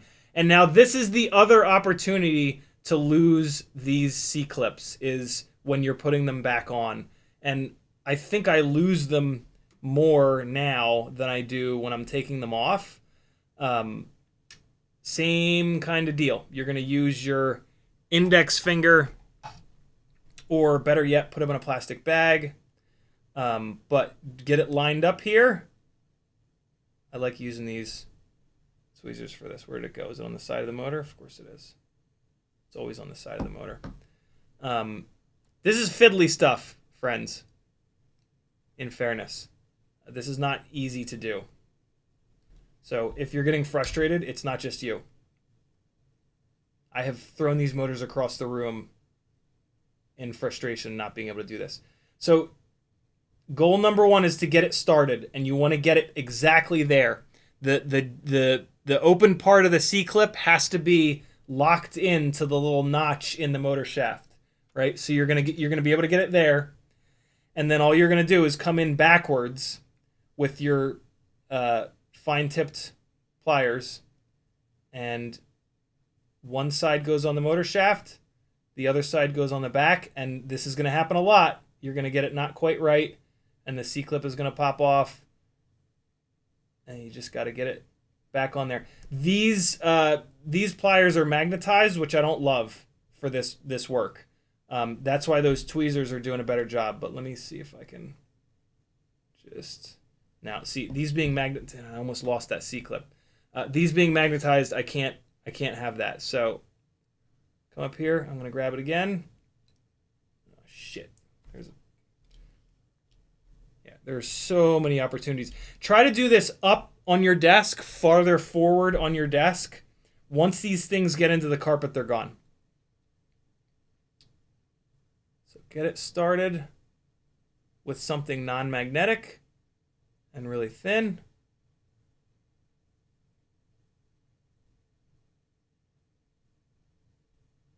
There we go.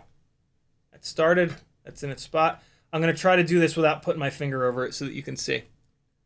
So this is when I'm going to lose a C-clip, but I have lots. At an angle. And it does take some force.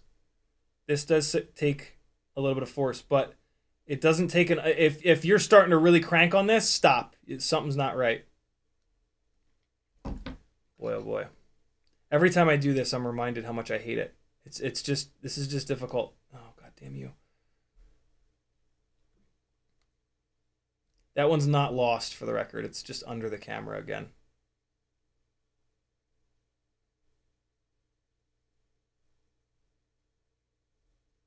Come on. Oh, you know what? I'm not wearing the nerd goggles. I'm having a hard time seeing what I'm doing because I'm not wearing the nerd goggles. This will help.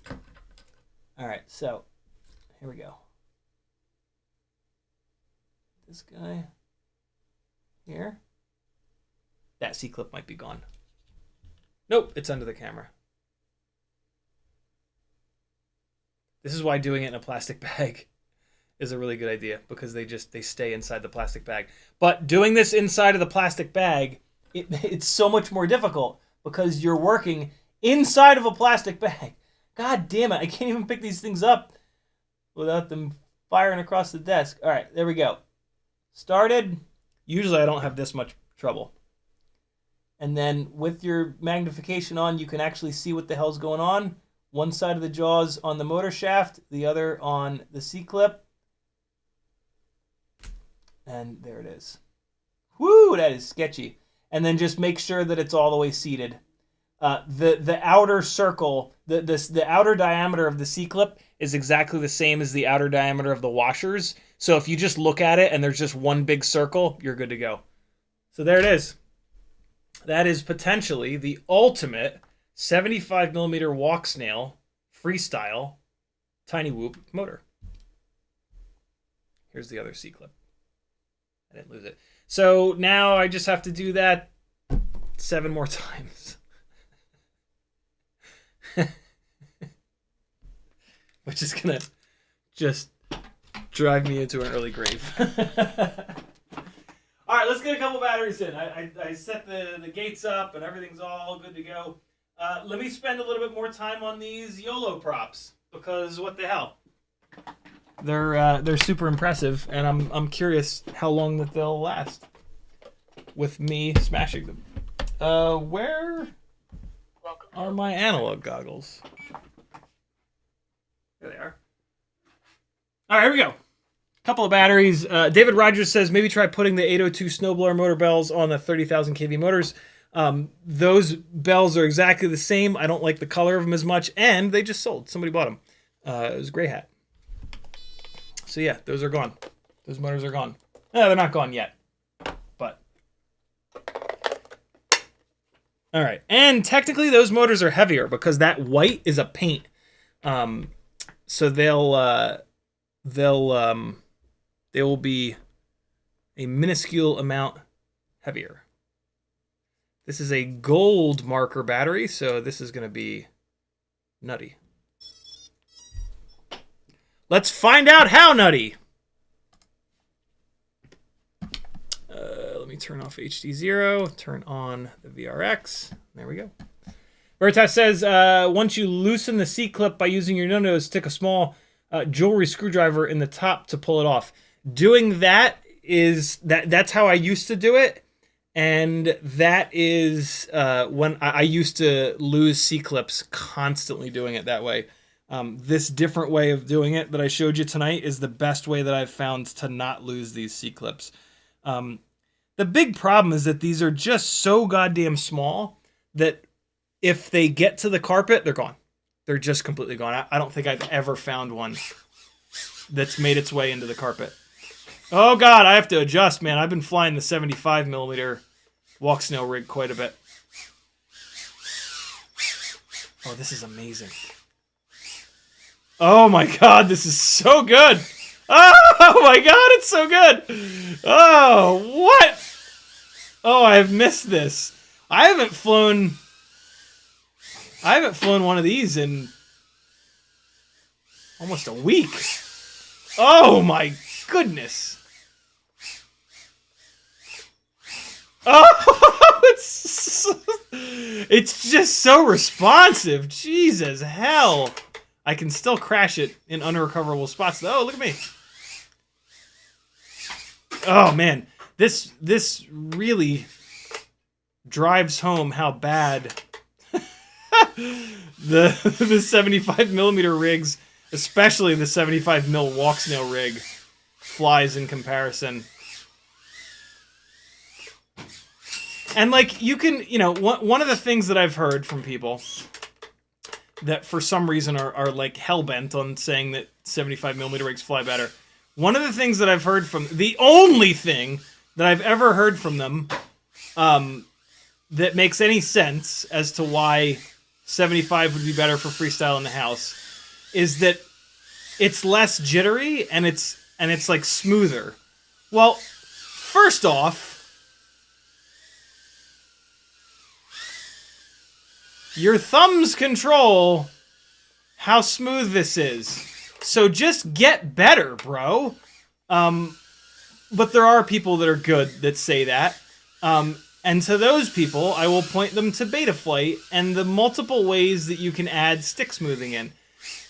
A heavier rig, saying that a heavier rig is smoother and less jittery and all that, adding weight to achieve that is the complete wrong answer. That is the complete wrong way to go.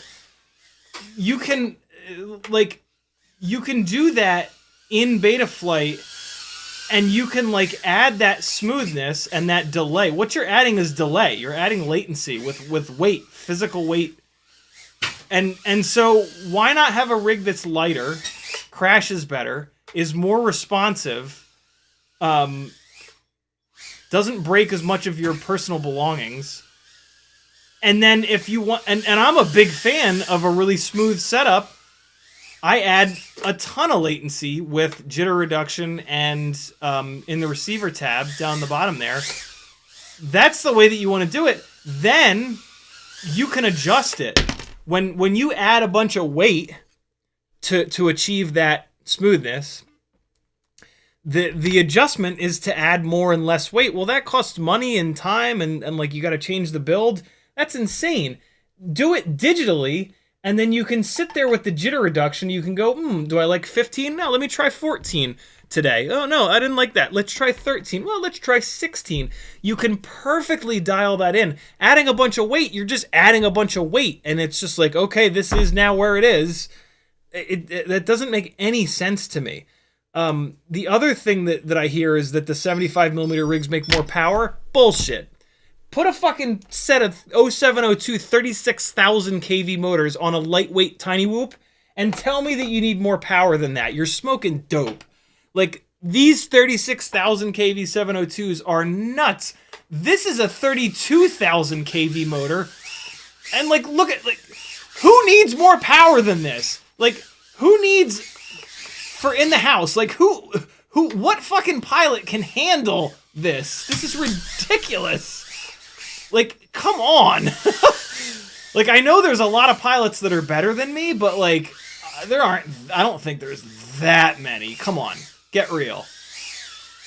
Most of the people that say 75mm rigs are better have never flown a 65mm rig on 702s, and specifically they haven't flown one on motors that are more than like 25 or 26,000 kV. And, you know, that's like never driving a Porsche and being like, yeah, Porsches suck, man. The engine in the rear is the worst idea ever. They're garbage. You know, like, you're that guy. Don't be that guy.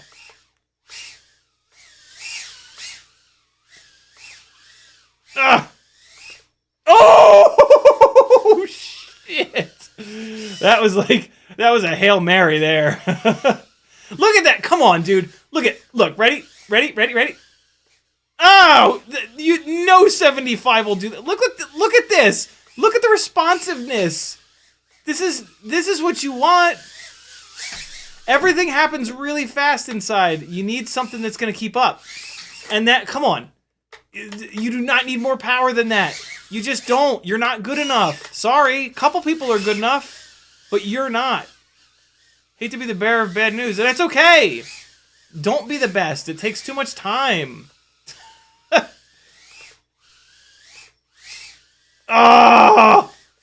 Little Jacob's Ladder-ish action for you. Come on now. Don't do it.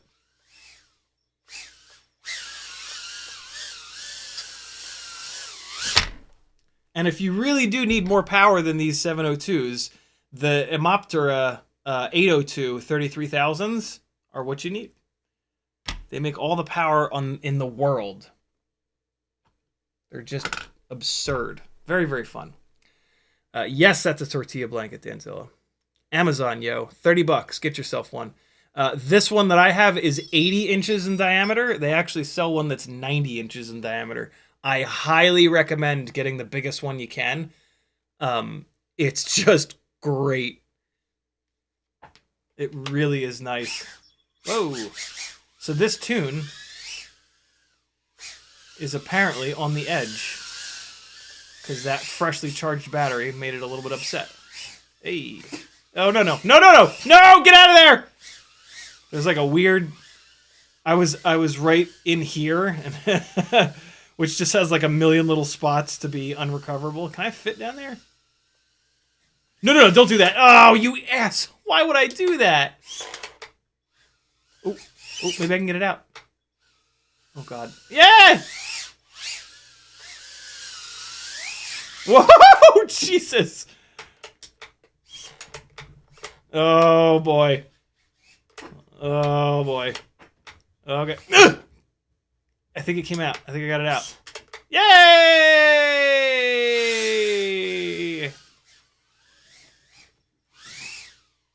I hear a doggy. Where is he? There he is! Hi, buddy! Teddy Spaghetti! He's in the house! His hair's growing out. He looks a little bit less ridiculous right now. Look at him!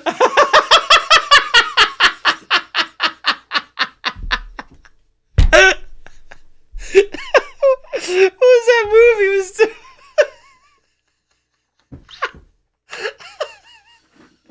Oh my god, I can't get enough of this song. I can't get enough of this song. I really can't. The way that he reacts to tiny whoops is just, it's just the funniest fucking thing. Oh shit. Yeah, you tell it. You tell it, big stuff. You tell it. You tell that tiny whoop. Oh, it got away from you, buddy. You didn't get to eat it. Where's he at?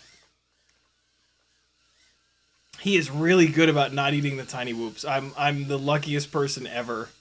Because, man, I give him all the reason in the world to eat it. Look how close it is. I can't, dude. I fucking can't with this stuff. I can't help but, like, think, like, what's going through his head, man? Like, what does he think this thing is?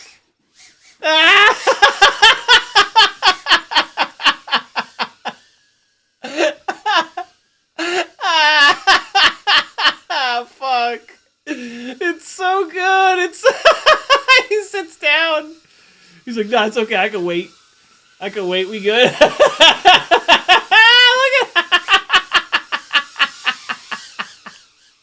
I can't fucking fly.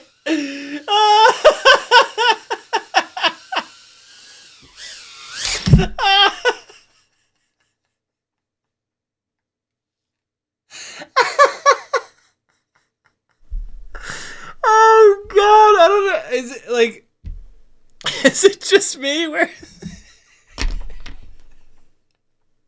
there he is.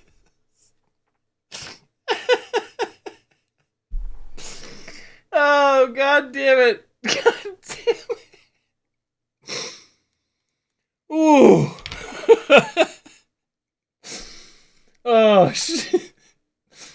I hope it's not just me, man. I really do. I hope like that somebody else finds the way that this dog interacts with this tiny whoop to be the funniest thing on earth. Because otherwise, I don't know. Does like everybody does everybody click off the stream as soon as Teddy comes on? All right, hold on. All right. Let me ignore him. I'm gonna ignore him. I'm not gonna be able to ignore him. I'm not gonna be able to ignore him. Oh, I'm gonna try to ignore him and actually fly. All right, hold on. Oh. What the fuck was that?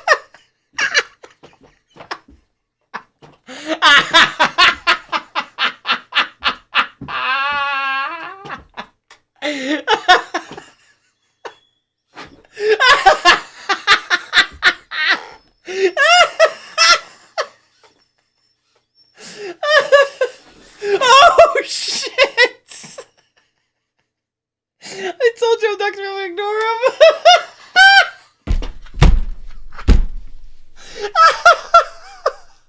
He steps back.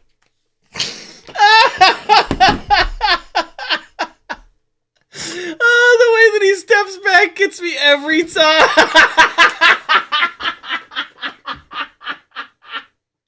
I can't do it. I can't do it.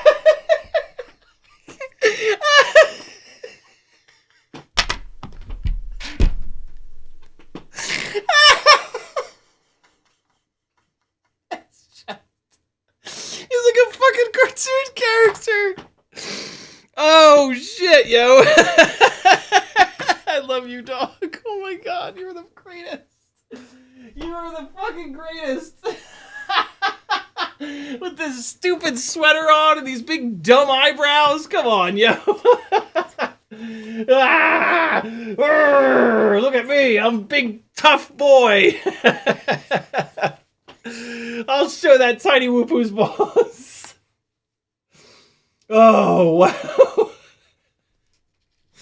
Alright, that's all for me. We flew a couple batteries. You guys fly the next 3 batteries without me. Oh, shit.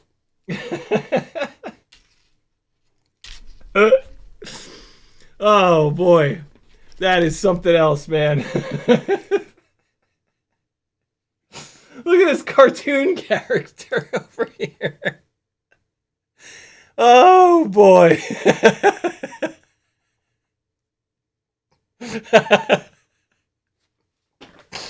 Oh, I love you, dog. My God.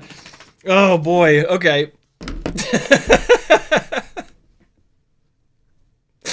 I can't, man. I can't. I can't fly seriously when he's around. It's just too goddamn funny. Sorry.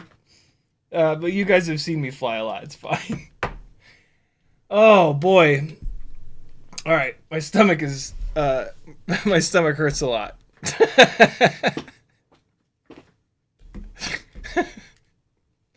Oh boy.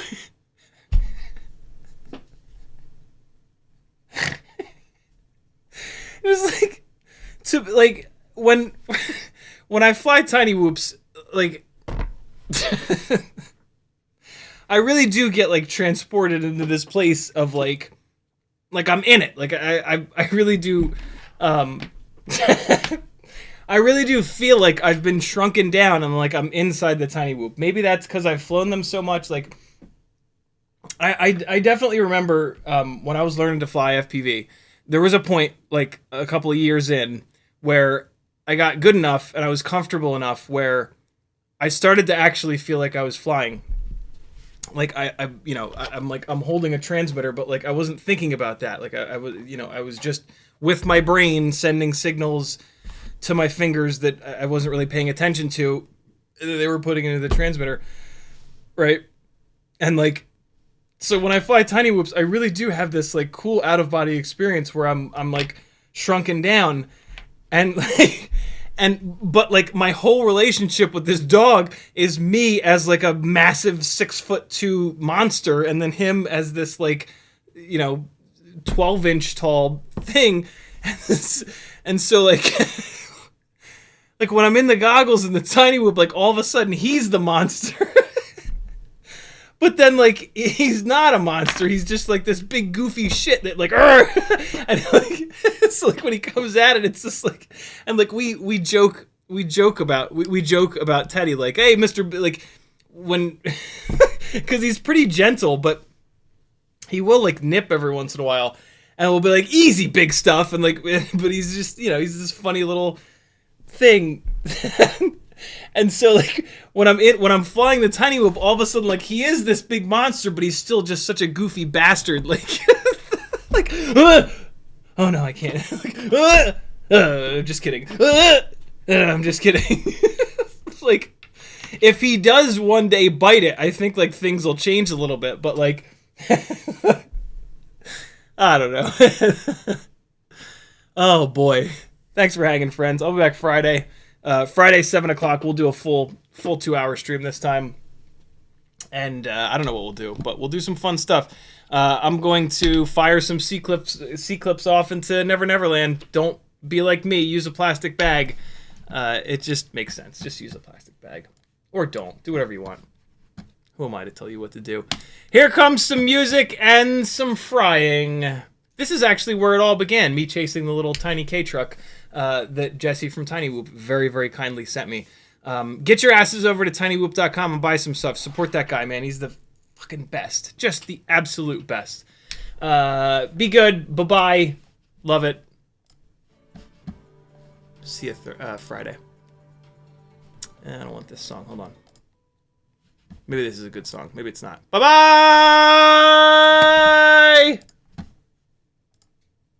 Later, friends. Thanks for hanging. CiottiFPV.com. Support me. Bye.